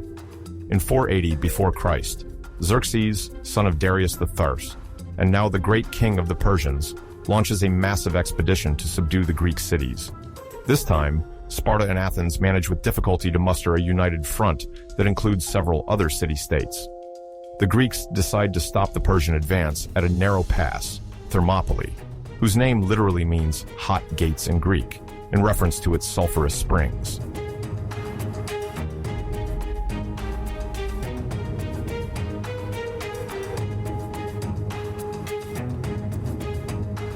The Spartan king Leonidas the Famous, who is head of one of the two reigning dynasties of Sparta, the Aegeid branch, takes command of a relatively modest Greek contingent. Among these troops, there are 300 seasoned Spartan soldiers, as well as a larger number of Perioeci, free inhabitants of Sparta's peripheral regions, and allies provided by other cities. History mainly remembers the sacrifice of the 300 Spartans, a symbol of bravery and self-sacrifice in service to all of Greece.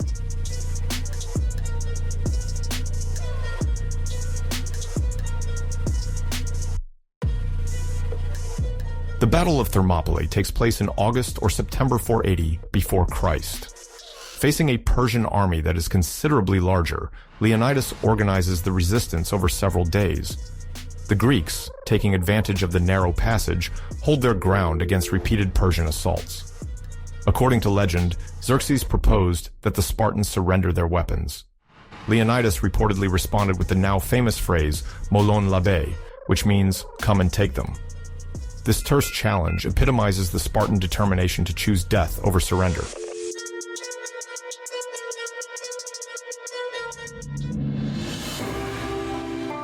Ultimately, a Greek citizen from the region named Ephialtes reveals to the Persians a mountain path that allows them to bypass the pass. Surrounded, Leonidas sends away most of the Greek contingents to save lives, keeping only a core of determined fighters with him. The Spartans, true to their ideal of bravery, fight to the last breath.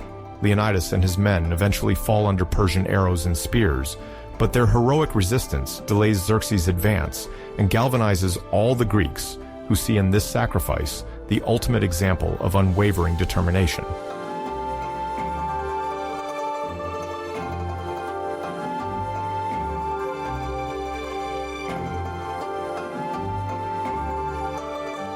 After this Battle of Thermopylae, Xerxes advances south and forces the Greeks to evacuate Athens. Under the leadership of Themistocles, an ingenious Athenian strategist, the Greek fleet withdraws to the Strait of Salamis, a narrow area where the Persian navy's numerical superiority is diminished. The ensuing naval battle in 480, before Christ, turns to the advantage of the Greeks, thanks in part to Themistocles' strategy. Sparta plays a modest role in this maritime confrontation, as it is not known for its naval power. However, it supports Athens' efforts by sending some triremes and approving the defensive tactic.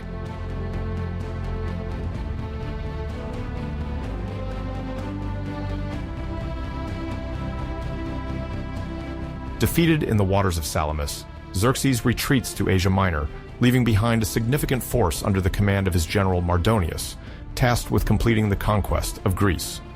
The allied cities, now better coordinated than at the beginning of the invasion, decide to put an end once and for all to the Persian military presence on their soil. In 479, before Christ, a coalition bringing together multiple cities, including Sparta and Athens, confronts the remaining Persian forces at Plataea in Boeotia.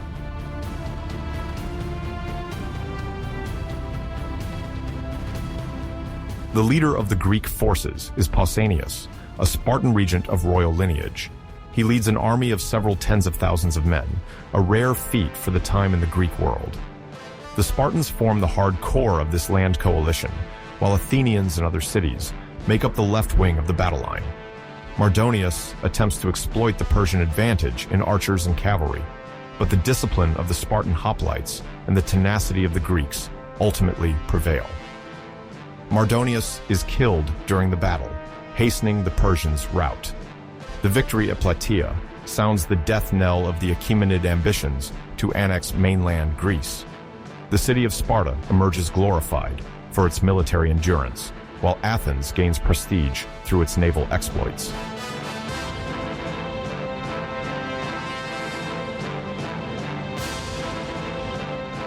Nevertheless, this collective triumph does not erase internal dissensions within the Greek world.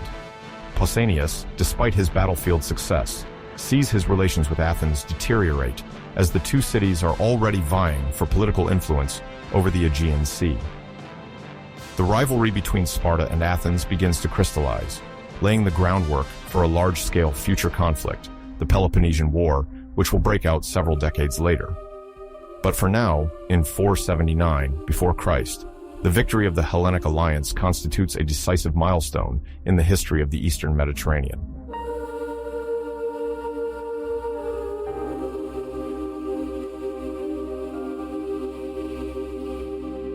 At the time these conflicts are unfolding in Greece, other regions of the globe are also experiencing significant developments.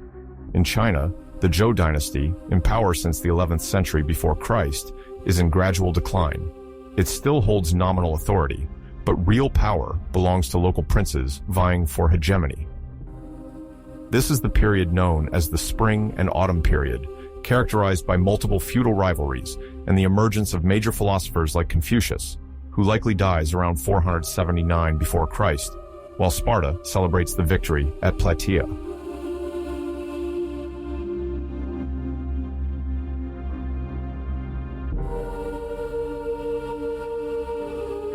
On the American continent, the pre-classic civilizations of Mesoamerica are in full development. The Olmecs, considered one of the first great Mesoamerican civilizations, have already established major cultural centers, such as San Lorenzo and La Venta. Their regional influence is noticeable in the art, religion, and political organization of many neighboring societies. While in the Mediterranean, people are fighting fiercely for freedom against the Persian Empire, vast ceremonial cities and complex exchange networks are gradually flourishing in Central America.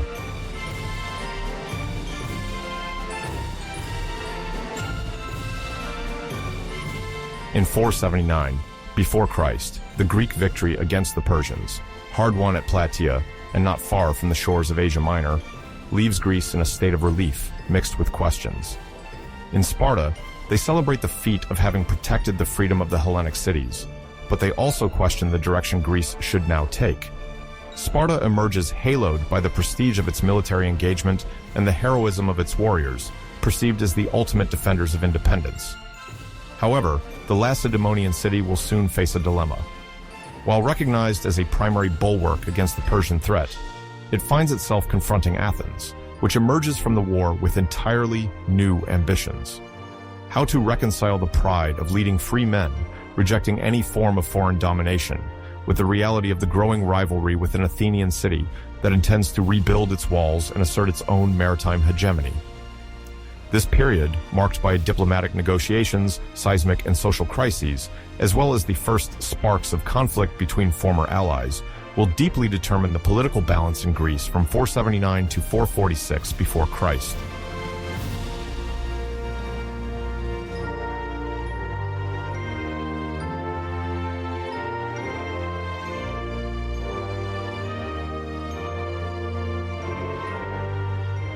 In the immediate post-war period, Sparta enjoys an eminent status within the Hellenic world.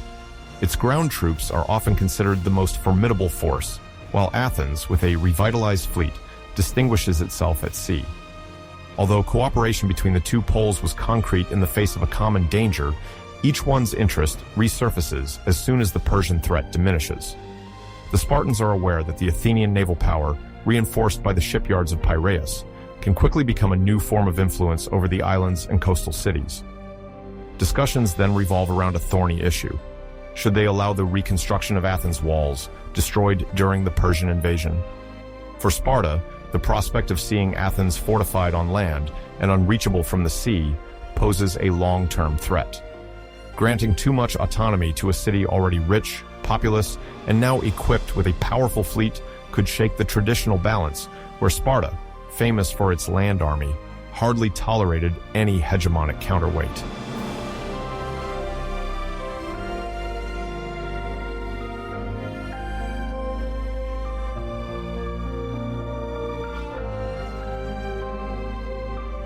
It is in this context that Themistocles intervenes, a character already famous for having played a decisive role in the naval battle of Salamis. A statesman and strategist, he grasps the absolute necessity for Athens to raise its walls and thus maintain the possibility of influencing the Aegean. According to ancient accounts, Themistocles uses a diplomatic ruse. While Sparta dispatches emissaries to obtain guarantees on stopping the reconstruction work, Themistocles himself goes to Sparta pretending to negotiate. Meanwhile, in Athens, the population hastens to rebuild the walls in great haste, even incorporating stones from ruined monuments. When the Spartans finally suspect the ruse, it is already too late, as the city's walls are almost restored, ensuring Athens a line of defense and a symbol of autonomy. Faced with the accomplished fact, Sparta has no choice but to accept the new reality, but the seed of discord is sown, and mutual distrust settles in, even if the nominal alliance remains.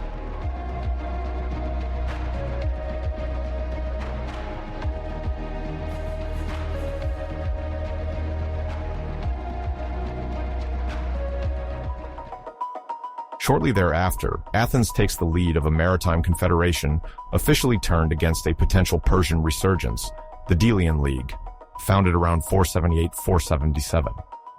Before Christ, this league brings together several island and coastal cities, eager to maintain a state of prevention, or even systematic counterattack against the Achaemenid Empire. Each city pays a tribute or provides ships, and the treasury is kept on the sacred island of Delos. Much to Sparta's dismay, this structure quickly comes under Athens' control, which manages it practically and gains increasing economic and military ascendance from it. Although Sparta is not formally a member of this league, it views with skepticism the rise of its ancient rival, fearing that a too powerful city might one day confuse collective defense with the expansion of a new form of imperialism.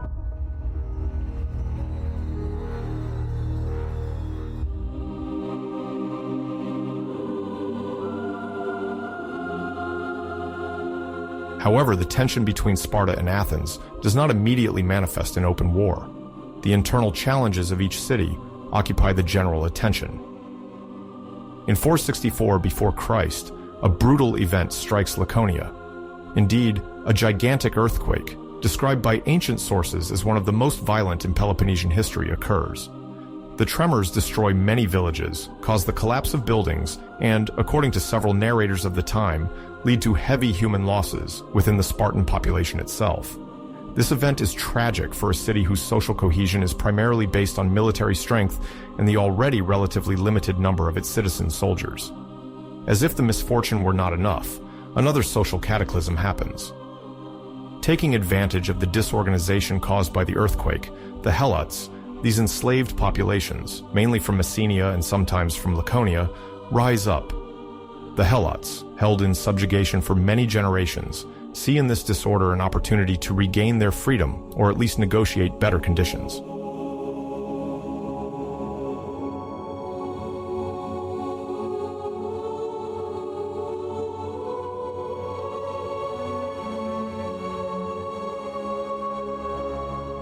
Facing the magnitude of the revolt, Sparta finds itself in a precarious situation. External assistance seems indispensable to contain the threat and restore order. Surprisingly, Athens responds positively to the call and sends, according to some writings, a contingent of hoplites to support the Lacedaemonian city. However, the Spartan reception is icy. The Athenians are suspected of being less motivated by solidarity than by the opportunity to closely observe Sparta's weaknesses. Ultimately, the Spartans send the Athenian aid back, a gesture that is perceived in Athens as an insult and a clear sign of hostility. To many Athenians, Sparta has just rejected the assistance their city was willing to provide, confirming a desire to maintain its strategic independence without feeling indebted. This decision hurts Athenian pride and forms one of the psychological bases for the upcoming confrontation. Resentment settles in, and the idea of a broader dispute emerges. The two cities, already competitors, no longer bother to hide this emerging rivalry.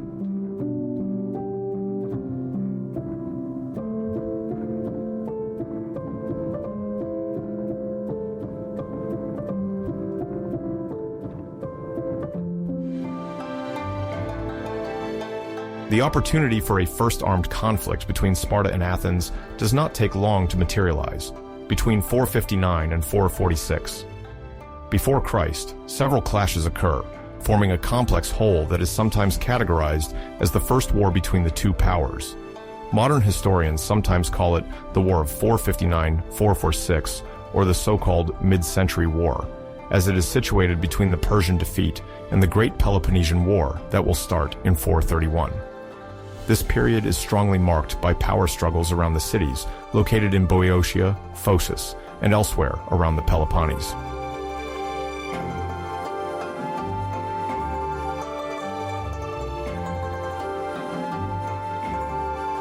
The Battle of Tanagra in 457 before Christ illustrates the direct confrontation of two major Greek armies.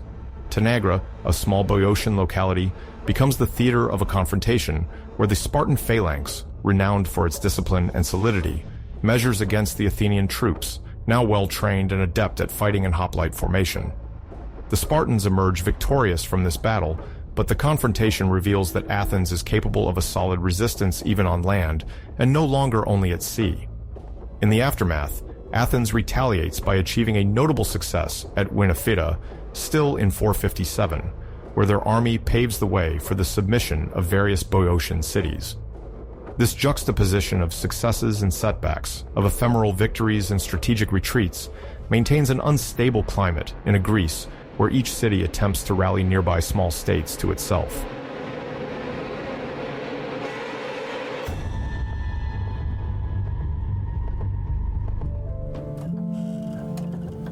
Sporadic fighting continues for several years, accompanied by complex diplomatic negotiations.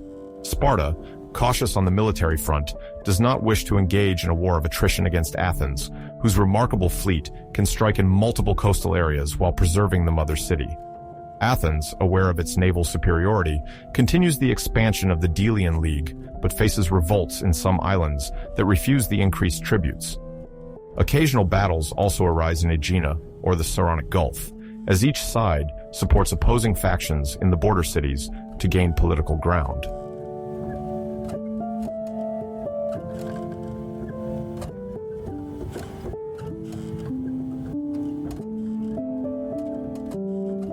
Eventually, general exhaustion, combined with the desire to avoid being vulnerable to a Persian offensive return, pushes the Greek city-states to seek a peace agreement. This willingness leads to the signing in 446 before Christ of a truce commonly called the 30 Years' Peace. In practice, it will not last the full 3 decades, but at the time, it provides a certain relief to both adversaries who fear being drawn into a prolonged war. The clauses of this agreement provide for the restitution of certain territories, the recognition of certain respective hegemonies, and the concept of the status quo in alliances. Athens can no longer openly expand in the Peloponnesian sphere, and Sparta must not hinder the Athenian maritime orbit. This accord, although imperfect and subject to future disputes, effectively establishes the existence of 2 blocks in the Greek world. On one side, the Peloponnesian League, dominated by Sparta, and on the other, the Delian League, now a tool of Athenian expansion. However, hostility remains latent, and more than one observer of the time senses that a new major conflict is simmering beneath the embers of this precarious agreement.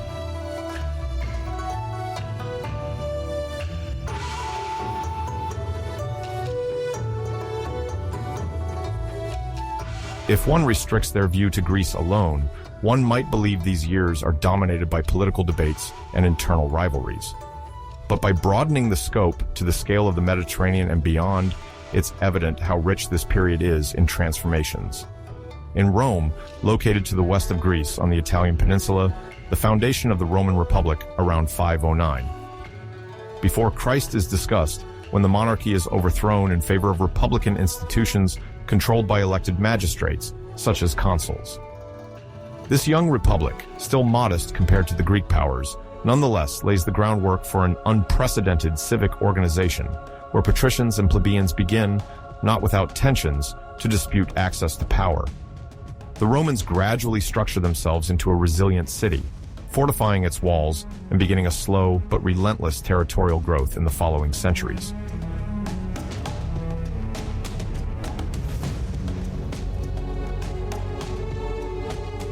Meanwhile, to the east of the Indian subcontinent, Gautama Siddhartha, better known as Buddha, in the 6th century, before Christ, teaches a new spiritual and philosophical approach centered on the end of suffering.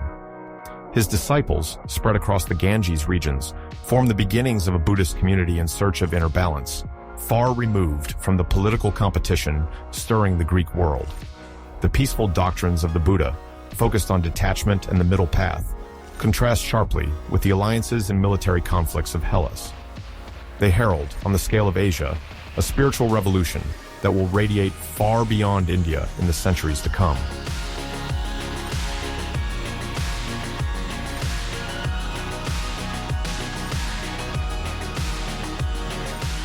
The armistice established in 446. Before Christ, therefore, represents, for Sparta, a choice with significant consequences. The city finds itself the leader of free men, according to the usual rhetoric, as it refuses to impose a constrained order on the other cities of the Peloponnese, instead adhering to an alliance theoretically designed to preserve local autonomies. However, the existence of a second bloc, clearly led by Athens, inevitably generates bipolarization, where the slightest spark can ignite the political landscape. In the Spartan consciousness, an identity dilemma then arises. Must they embody the guardians of the free alliance at all costs, or accept resorting to imperialism to prevent Greece from falling under foreign influence, whether from Athens or, eventually, from a developing power in Asia Minor? The Spartans, attached to their customs of frugality and the organization of their society into hierarchical castes with homoioi, perioeci, and helots, feared that a new, overly centralized order might disrupt the ancestral ideal of civic autonomy.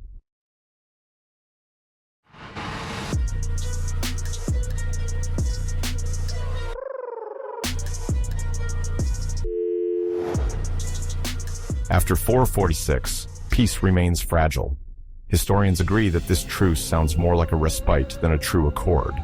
Athens emerges from these years of trials with a consolidated navy and an expanded maritime empire, while Sparta, still proud of its army, must contend with the gradual decline of its citizen ranks and the distrust of part of the Greek world. The smaller cities, for their part, oscillate between the fear of being overrun by superior forces and the desire to maintain their autonomy.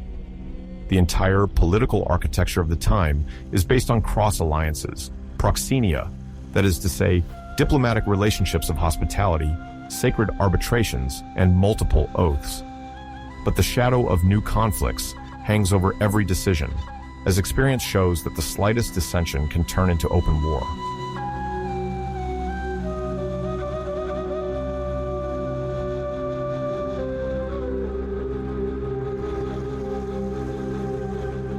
For the rest of the world, the importance of the Sparta-Athens rivalry is perhaps not yet evident. The Western Mediterranean facade sees the Etruscans, the Carthaginians, and the new Iberian entities adapting to the progressive expansion of Rome. In the East, the Persian Empire remains a formidable power, even as it recovers from previous defeats and maintains a firm control over Inner Asia. To the south, the Nile Valley, led by local dynasties or Persian influence depending on the era, engages in Mediterranean trade, without, however, deeply intruding into the quarrels between Greek cities.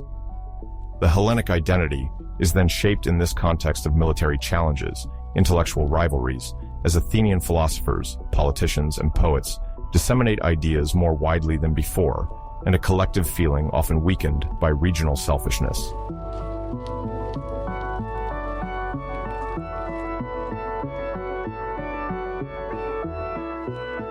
But the tipping point has now been crossed, and the alliance that had allowed the Persians to be defeated is disintegrating.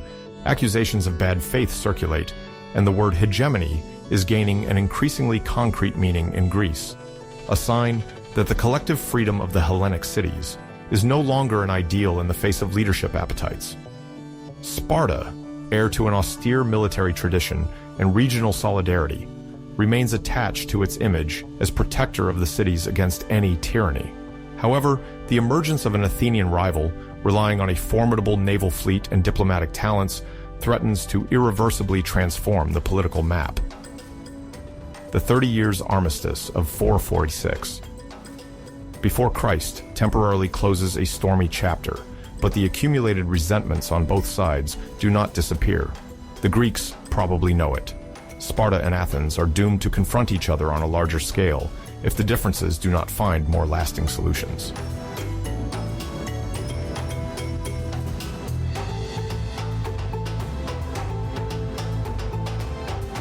The Peloponnesian War, which extends from 431 to 404 before Christ, constitutes one of the most significant conflicts in the history of ancient Greece. It mainly pits Athens, leading a network of maritime alliances, against Sparta, supported by several cities of the Peloponnese, including Corinth and Megara. For an international audience unfamiliar with Greek issues, it is important to understand that this war is not just a quarrel between two military powers, but also a confrontation between two political systems and two societal models. On the side of Athens, democracy promotes the participation of many citizens in the city's decisions.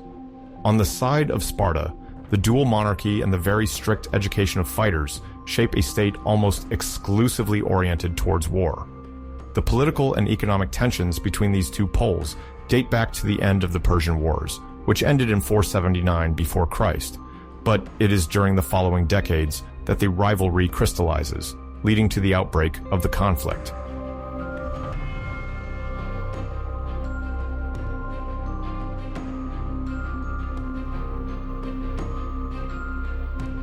After the Persian Wars, Athens significantly strengthened its influence in the Aegean Sea thanks to the creation of an alliance called, retrospectively, the Delian League. This league, initially conceived as a defensive pact against the Persians, gradually transforms into an Athenian maritime empire. The allied cities, required to pay a significant tribute or provide ships, become increasingly dependent on Athens, which, in return, asserts a hegemonic power over the Aegean world. Athenian power, resting on a formidable fleet and a flourishing economy, then begins to worry the major cities of the Peloponnese, with Sparta at the forefront.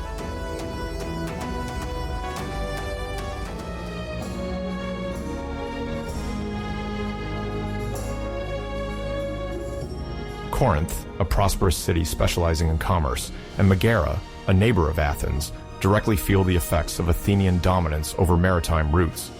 Megara is located to the west of Attica, on the isthmus connecting the Peloponnese to the rest of Greece. It suffers territorial and economic pressures from Athens, which considers this region a strategic area. Consequently, an alliance emerges uniting Sparta, Corinth, and Megara, determined to curb Athenian expansion. Sparta, despite its conservatism and primarily land-based power, is concerned about the rise of Athens. Spartan leaders see it as a threat to the traditional balance of Greek cities.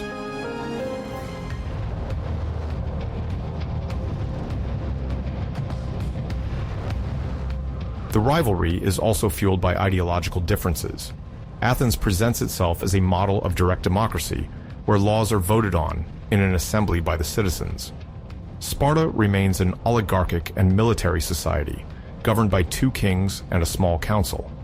The competition, fueled by repeated diplomatic incidents, such as the ostracism of influential citizens or trade sanctions against Megara, reaches a point of no return in 431 before Christ, when Athens and Sparta can no longer maintain the fragile peace that had reigned for a few years.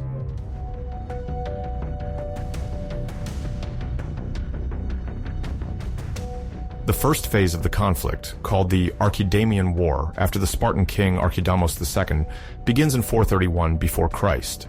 Sparta, strong in its alliance with Corinth and Megara, chooses a rather simple strategy consisting of invading Attica, the territory of Athens, at regular intervals to force the city to engage in land battle. Archidamos II knows that Athens has a powerful fleet and significant financial resources, but that on land, it cannot compete with the Spartan hoplites, renowned for their training, discipline, and bravery.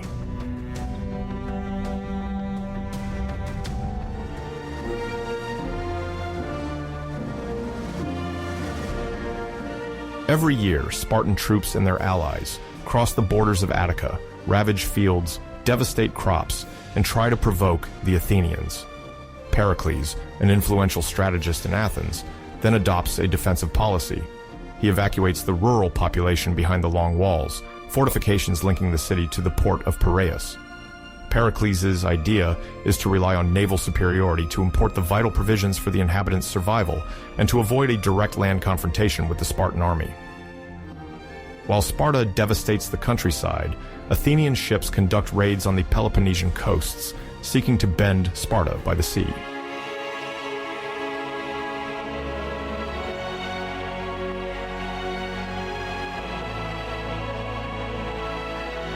This cautious and defensive strategy, which saves Athens from a quick defeat, is nevertheless not unanimous. Morale declines in the city, especially after the population, crowded behind the walls, is hit in 430 before Christ by a plague epidemic. This deadly contagion, probably brought by a ship from Egypt or Asia Minor, takes a large part of the population, including Pericles himself in 429 before Christ. Due to this tragedy, political consensus in Athens weakens, and different military leaders attempt to impose their strategy. The Archidamian War drags on for nearly a decade, marked by sieges, sporadic battles, and diplomatic maneuvers, without a decisive victory on either side.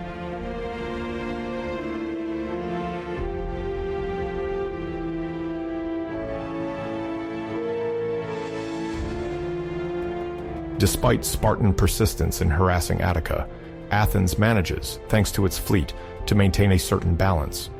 The Spartans, for their part, struggle to transcend their land superiority. The annual invasions indeed ravage the Attic countryside, but Athens is not cornered to the point of surrendering. It relies on its navy to survive, preserve its maritime empire, and raise revenues from the tributes of its allies. This military stalemate eventually leads both camps to consider negotiations.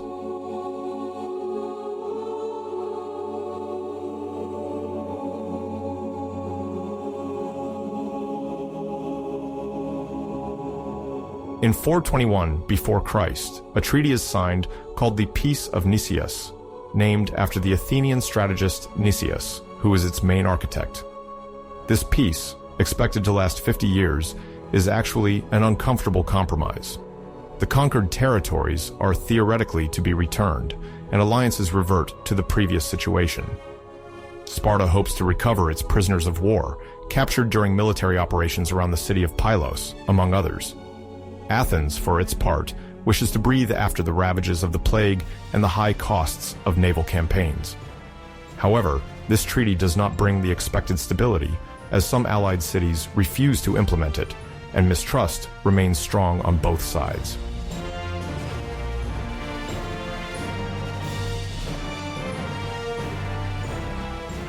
Very quickly, tensions resumed, fueled by ambitious warlords and new territorial stakes. Two figures then stand out. Brasidas, on the Spartan side, a charismatic general who leads operations in Thrace until his death in 422 before Christ, and Cleon on the Athenian side, a popular tribune favorable to continuing offensive operations. Before their demise, both exemplify the radicalization of positions that sabotages the Peace of Nicias.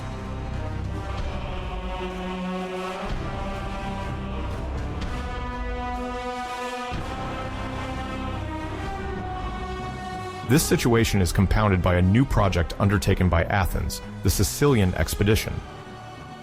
Around 415 before Christ, encouraged by Alcibiades, a flamboyant and controversial Athenian strategist, the city undertakes the conquest of Syracuse, a powerful Greek city located on the southeast coast of Sicily.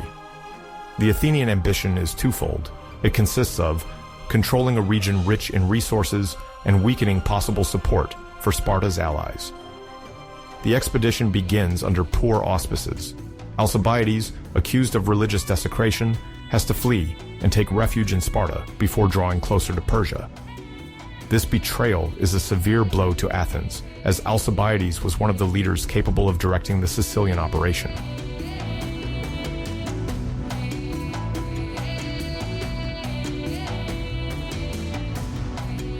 Nicias, initially reluctant, finds himself at the head of the fleet alongside another commander, Lamachos. Despite hesitations, the Athenian army attempts to besiege Syracuse. However, the Syracusans fiercely resist, supported by Spartan advisors and reinforcements from other cities. The Athenians lose control of the situation. They fail to encircle the city and suffer a series of tactical setbacks. On sea and land alike, Syracuse manages to cut off the Athenians' retreat, who end up being surrounded in the neighboring marshes and valleys. The disaster is total. As the Athenian fleet is destroyed, the army surrenders, and thousands of soldiers are captured or enslaved in 413 before Christ. This setback in Sicily considerably weakens Athens, both militarily and financially, paving the way for a resumption of hostilities on the Greek mainland.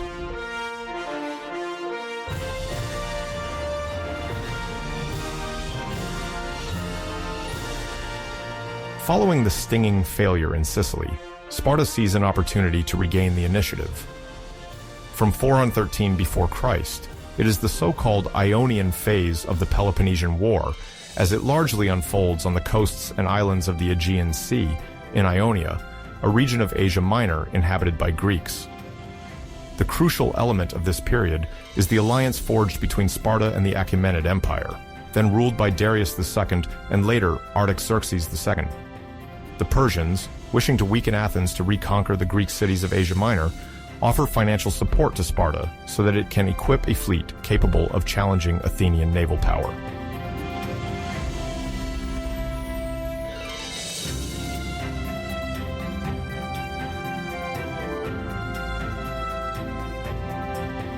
Two Spartan strategists stand out: Mindarus, who commands the fleet at the outset of the campaign, and especially Lysander, a figure of great stature whose role will prove decisive.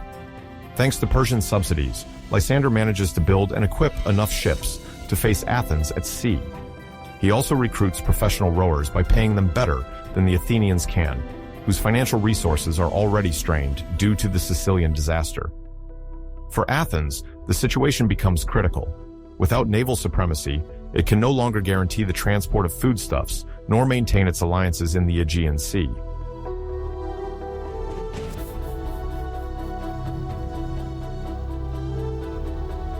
From 411 to 405.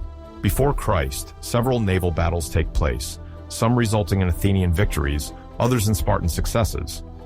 The Athenians, caught in internal crises, experience a form of political and strategic confusion. Indeed, they temporarily overthrow their democracy in favor of an oligarchic regime known as the 400 in 411 before Christ. Alcibiades, recalled to Athens after his stint in Sparta, attempts to orchestrate some victories, such as at Cynossema and Cyzicus, but his star eventually wanes again, and he is sidelined.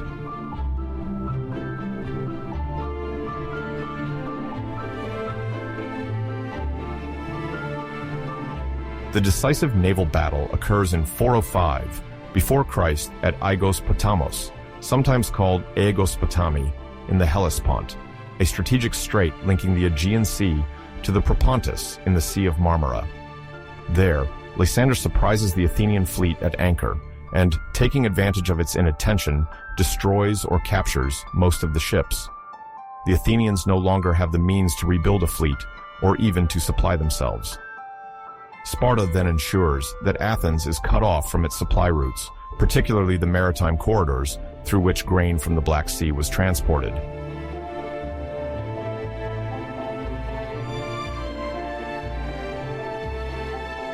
From then on, Athens had no way out. In 404 before Christ, exhausted and famished, the city capitulated. The Spartans, advised by Lysander, demanded complete surrender. Indeed, Athens had to dismantle its long walls, surrender almost all of its fleet, and submit to Spartan hegemony. According to ancient sources, the victors even debated the possibility of completely razing Athens, a plan eventually abandoned, partly thanks to the intervention of some Spartan allies.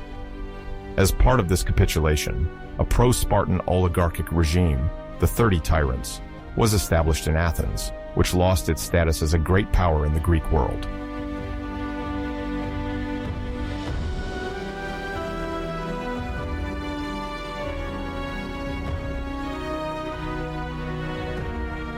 While the Greeks were tearing each other apart, the Achaemenid Empire took advantage of the situation to consolidate its hold on the Ionian coast.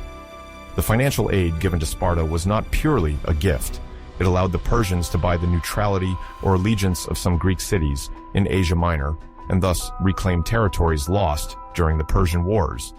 Although the Spartan victory immediately ended Athenian maritime expansion, it created a new diplomatic and financial dependence on Persia, which the kings hoped to exploit to manipulate Greek affairs.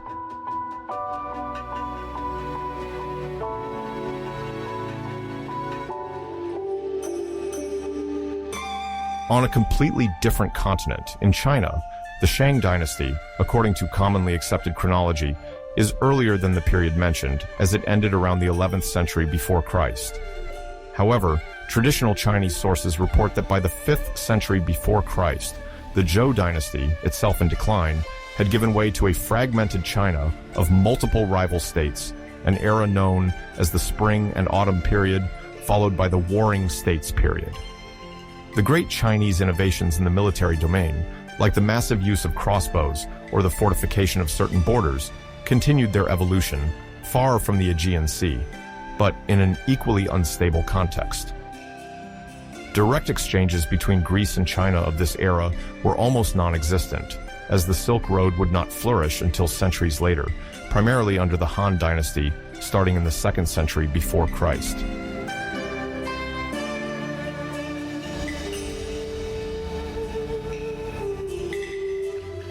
At the end of the Peloponnesian War, in 404, before Christ, Sparta suddenly found itself elevated to the rank of the primary power of Greece.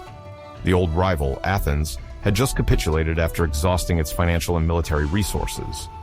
The walls of the defeated city were demolished, and the once formidable Athenian fleet was largely destroyed. This was a unique moment in the history of classical Greece, as it was the first time a city held uncontested supremacy over its neighbors. To bolster its authority, Sparta placed oligarchic governments in many cities, expanded external garrisons, and relied on ambitious generals determined to shape a new order.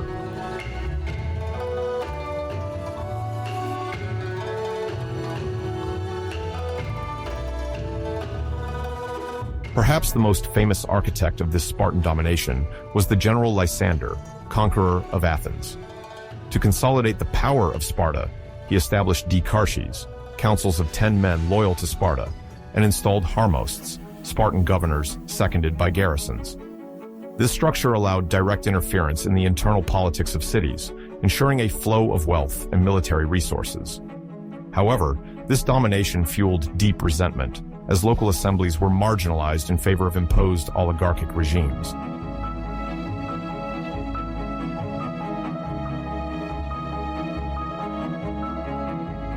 Lysander's ambition thus drew criticism even in Sparta itself. The Lycurgan principles, which valued equality and moderation, seemed contradicted by the brutal imposition of dikarches.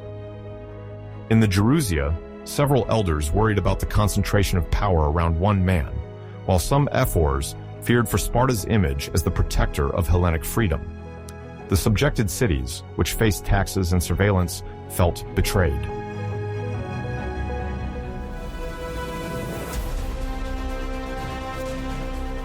For Greeks who had hoped that a Spartan victory would mean freedom, the disappointment was immense. In Athens, the government of the 30, imposed shortly after the capitulation, embodied the cruelty of an oligarchic regime supported by the Spartans. Although this tyranny was overthrown by a democratic uprising, the city remained weakened and watched by the victorious enemy. Elsewhere in the Aegean world, each city had to deal with a harmost who arrogated the power to decree taxes, punishments, and confiscations, while local militias were kept in check by the Spartan garrison. This omnipresence made any open contestation difficult, even if resentments were accumulating and would eventually erupt in the form of hostile alliances.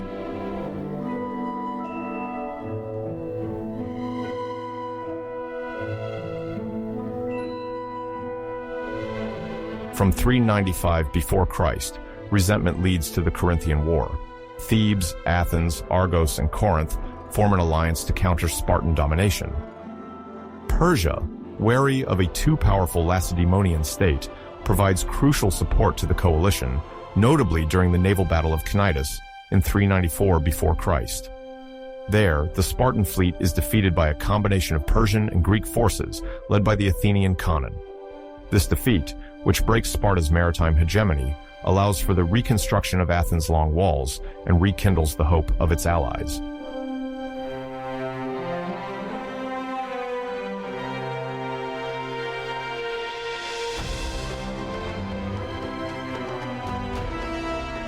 The Battle of Cnidus marks a turning point. Deprived of the naval advantage gained at the end of the Peloponnesian War, Sparta finds itself caught off guard. Athens, invigorated by the reconstruction of its fortifications, regains growing influence over the Aegean Sea. In the Peloponnese, Corinth and Argos choose to confront Sparta on land, while Thebes, in neighboring Boeotia, becomes increasingly impatient with Spartan omnipresence.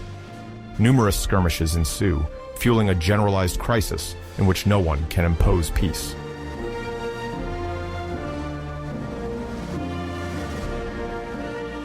Internally, Sparta calls upon the reputation of Agesilaus II, an energetic king crowned in 398 before Christ. However, he cannot prevent the outbreak of multiple conflicts. While a few Greek cities in Asia Minor attempt to free themselves from the yoke of Spartan governors, others draw closer to Persia out of calculation. Agesilaus, keen on restoring the image of the Lacedaemonian city, launches several campaigns to restore order and expand its influence throughout the Greek world. His success, however, is limited by a lack of financial resources, and the war effort eventually tires part of the Spartan elite, which is concerned about material and human costs.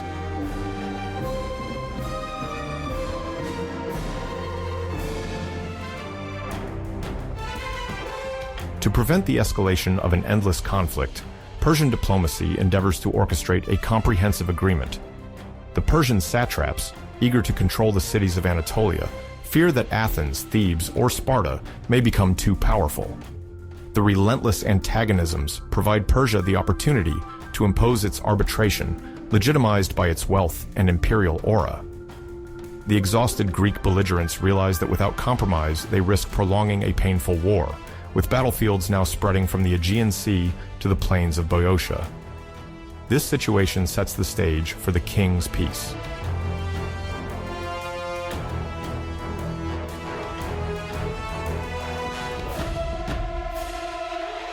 Named after the Spartan negotiator Antalcidas, the treaty mandates that the Greek cities of Asia Minor return under the authority of Artaxerxes II, while all other cities are compelled to dissolve their leagues. Sparta assumes the role of guarantor of this agreement, gaining the right to suppress hostile coalitions. To many, this is seen as a humiliating capitulation to Persia, once considered the primary enemy. Athens, Thebes, and other cities view this king's peace as contrary to the Greek ideal of autonomy.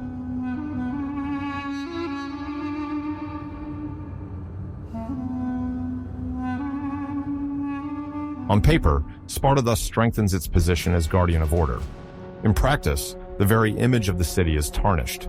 Thebes, for example, sees its Boeotian League dismantled. Corinth finds itself isolated. But all these cities harbor a sense of resentment toward a city that presents itself as the legitimate arm of Artaxerxes II. Once a symbol of Greek resistance during the Persian Wars, Sparta is accused of betraying the memory of Leonidas and Plataea by aligning with the barbarian. This moral disgrace, combined with the coercive policy enforced by the Spartan governors, widens an ever-growing rift.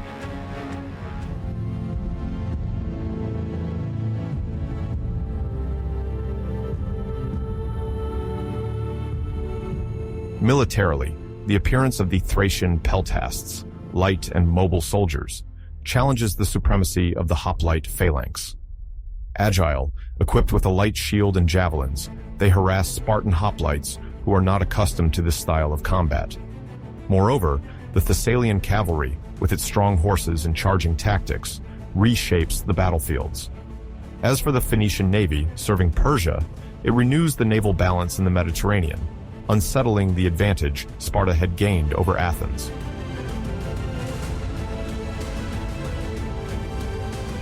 In many battles, traditional phalanxes are now supported by light infantry forces, making Spartan lines more vulnerable to flanking attacks and ambushes. The peltasts can easily retreat, depriving the phalanx of its decisive impact, while the Thessalian cavalry, more trained than the rare Laconian horsemen, sows confusion among enemy troops. The era of frontal confrontation alone, where Spartan might dominated, is fading. The cities innovate, equip themselves, and coordinate with the possible help of the Persians, making Greece more unstable and more susceptible to sudden upheavals.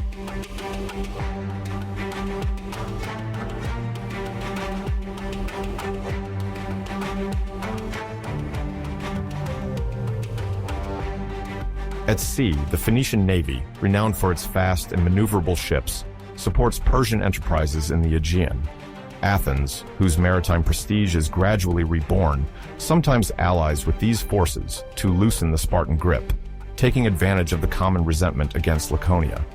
Thus, even in ports and on sea routes, Sparta fails to impose exclusive control. Spartan garrisons stationed on islands or the Ionian coasts are constantly threatened by coordinated attacks, and the situation regularly escapes Spartan diplomacy, too rigid to negotiate with rivals driven by the hatred of the occupier.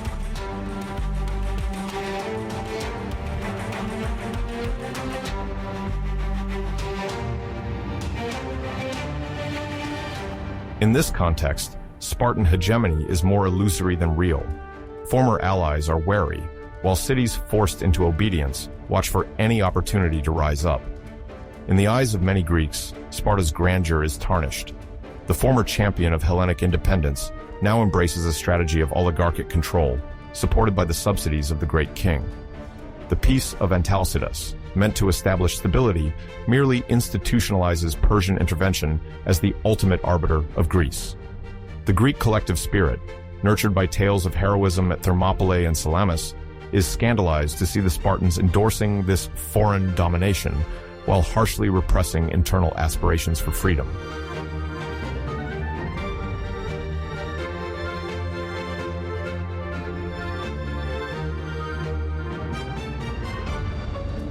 In 371 before Christ, ancient Greece shifts when Sparta, long considered the uncontested power of the Peloponnese, suffers a stunning defeat against Thebes at the Battle of Leuctra. This confrontation, taking place in Boeotia, marks the zenith of the Theban strategist Epaminondas.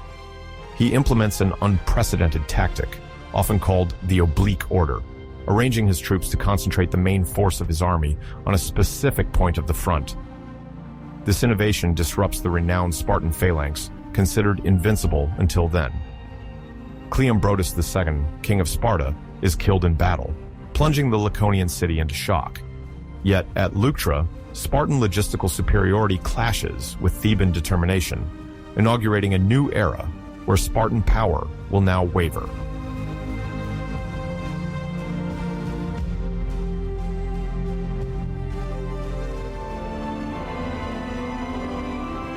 The death of Cleombrotus II weakens the two royal houses, the Aegiads and the Eurypontids.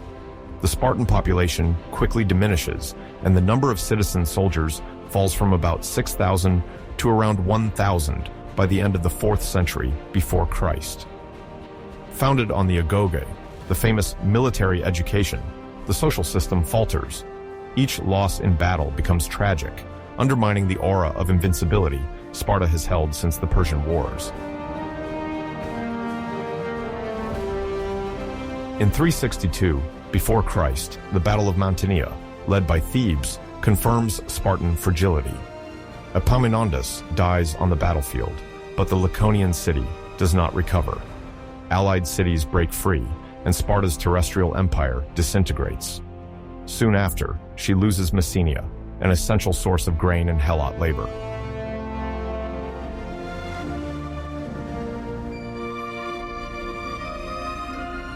Macedonia then emerges under Philip II, father of Alexander the Great, who modernizes the phalanx with the sarissa and strict discipline. His victories eclipse Sparta, already weakened. Soon, Greece falls into the Macedonian orbit, while Rome extends its influence in Italy.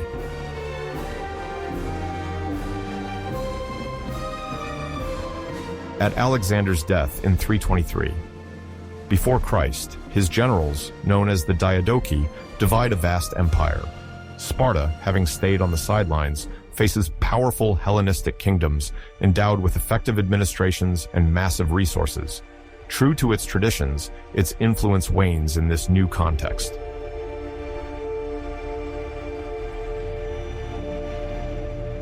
In the 3rd century before Christ, Kings Agis IV and Cleomenes III attempt to restore land equality and revitalize the army. The abolition of debts and redistribution of lands provoke hostility from the elites, and Agis IV is executed. Cleomenes III modernizes the army and confronts the Achaean League, supported by Macedonia, defeated at Silesia in 222. Before Christ, he goes into exile, and Sparta remains divided.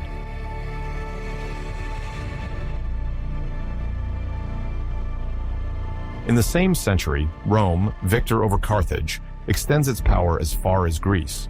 Philip V of Macedonia sees it as a threat, but the Roman general Titus Quinctius Flamininus presents himself as a liberator. The Achaean League, supported by Rome, annexes Sparta, which loses all autonomy. Conquest.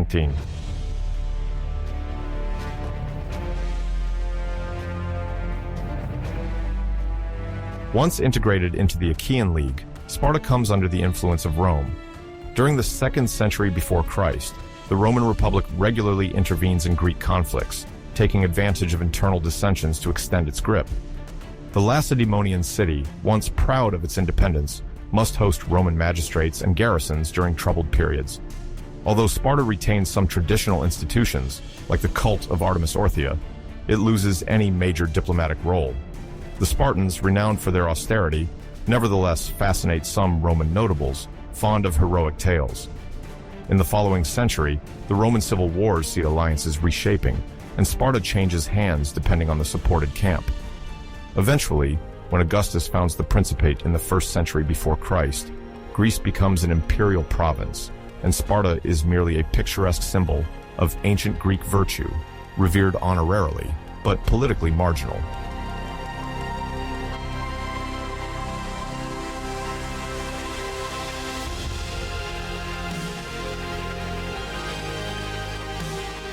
At the beginning of the Roman Empire, under the Julio-Claudians and Flavians, the entire Greece is administered by a proconsul or an imperial legate. Sparta, integrated into the province of Achaea, pays taxes, sometimes provides auxiliary troops, and must comply with Roman laws. The Spartans, heirs of a long warrior tradition, still organize local festivals, reviving some ancient rites for more folkloric than martial purposes. Roman travelers visit the region, intrigued by the legendary past of Leonidas and Helen. Meanwhile, Spartan notables seek to obtain honorary positions within the imperial framework, aligning with the Roman model of social promotion. As Romanization intensifies, the old agoge almost entirely disappears. The few remaining traces mainly serve to entertain the tourists of the time, keen on quaint anecdotes. Thus, the city, once a pillar of Greek power, becomes a mere historical example exalted in official speeches and rhetoric manuals.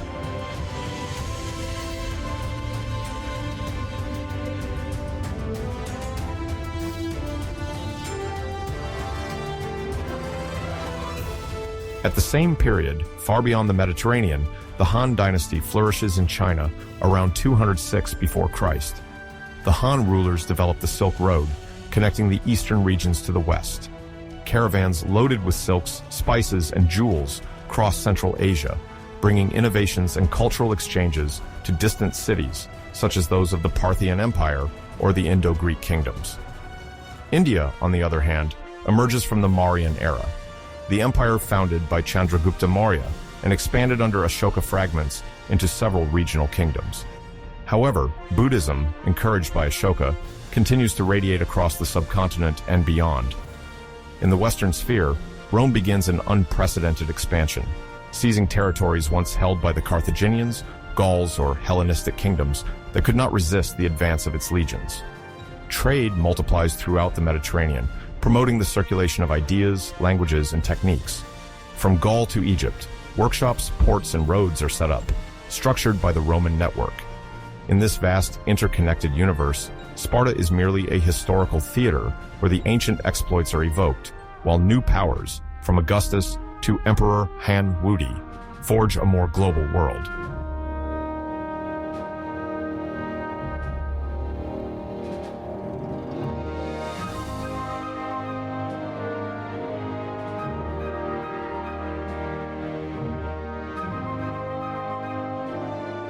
At the turn of our era, Greece remains a major cultural center of the Roman Empire. Athens still shines with its philosophical schools, while Corinth prospers thanks to its port. Sparta, for its part, retains some specific traits. Ritual ordeals, such as the symbolic flagellation before the sanctuary of Artemis Orthia, persist to perpetuate the image of a legendary hardness. Roman scholars, like Pliny the Elder, visit to observe these curious practices reminiscent of the Spartan discipline of yesteryear. However, the city no longer produces great strategists or legislators. Real power lies in Rome, and later, after political upheavals, in the hands of emperors like Trajan or Hadrian. When the latter travels to Greece, he favors the restoration of certain monuments, impressed by the Hellenic tradition. Sparta benefits from this interest, but it is only a passing attention, more focused on nostalgia than a desire to rebuild former power. The city's economic activity relies mainly on agriculture and the modest exploitation of local resources. The Helots, now fewer in number, see their status evolve under Roman legislation influence without acquiring full freedom. Despite these changes, Sparta's militaristic reputation continues to exert a fascinating power, told in tales that feed the collective memory of imperial elites.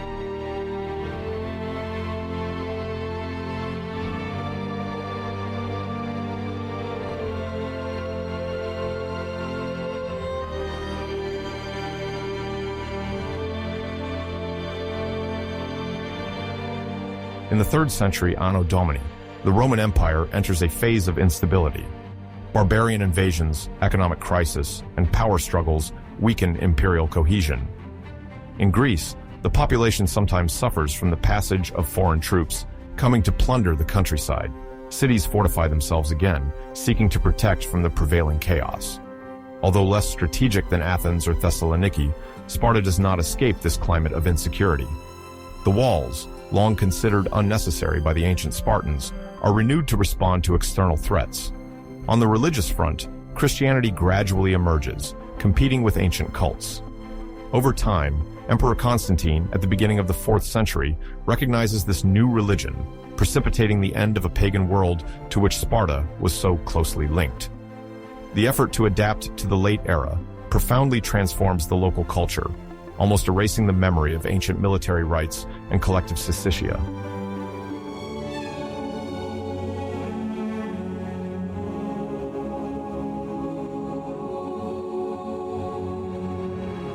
When the Roman Empire is definitively divided between West and East in 395 Anno Domini, Sparta merges into the Eastern Empire, the future Byzantine Empire. Political and religious structures then change even more radically. The ancient traditions disappear in favor of Byzantine organization and culture, centered on Constantinople. The memory of Sparta is perpetuated in the writings of historians and geographers, but the city itself is only a Laconian vestige within a world dominated by theological questions, Gothic invasions, and the restructuring of the imperial administration.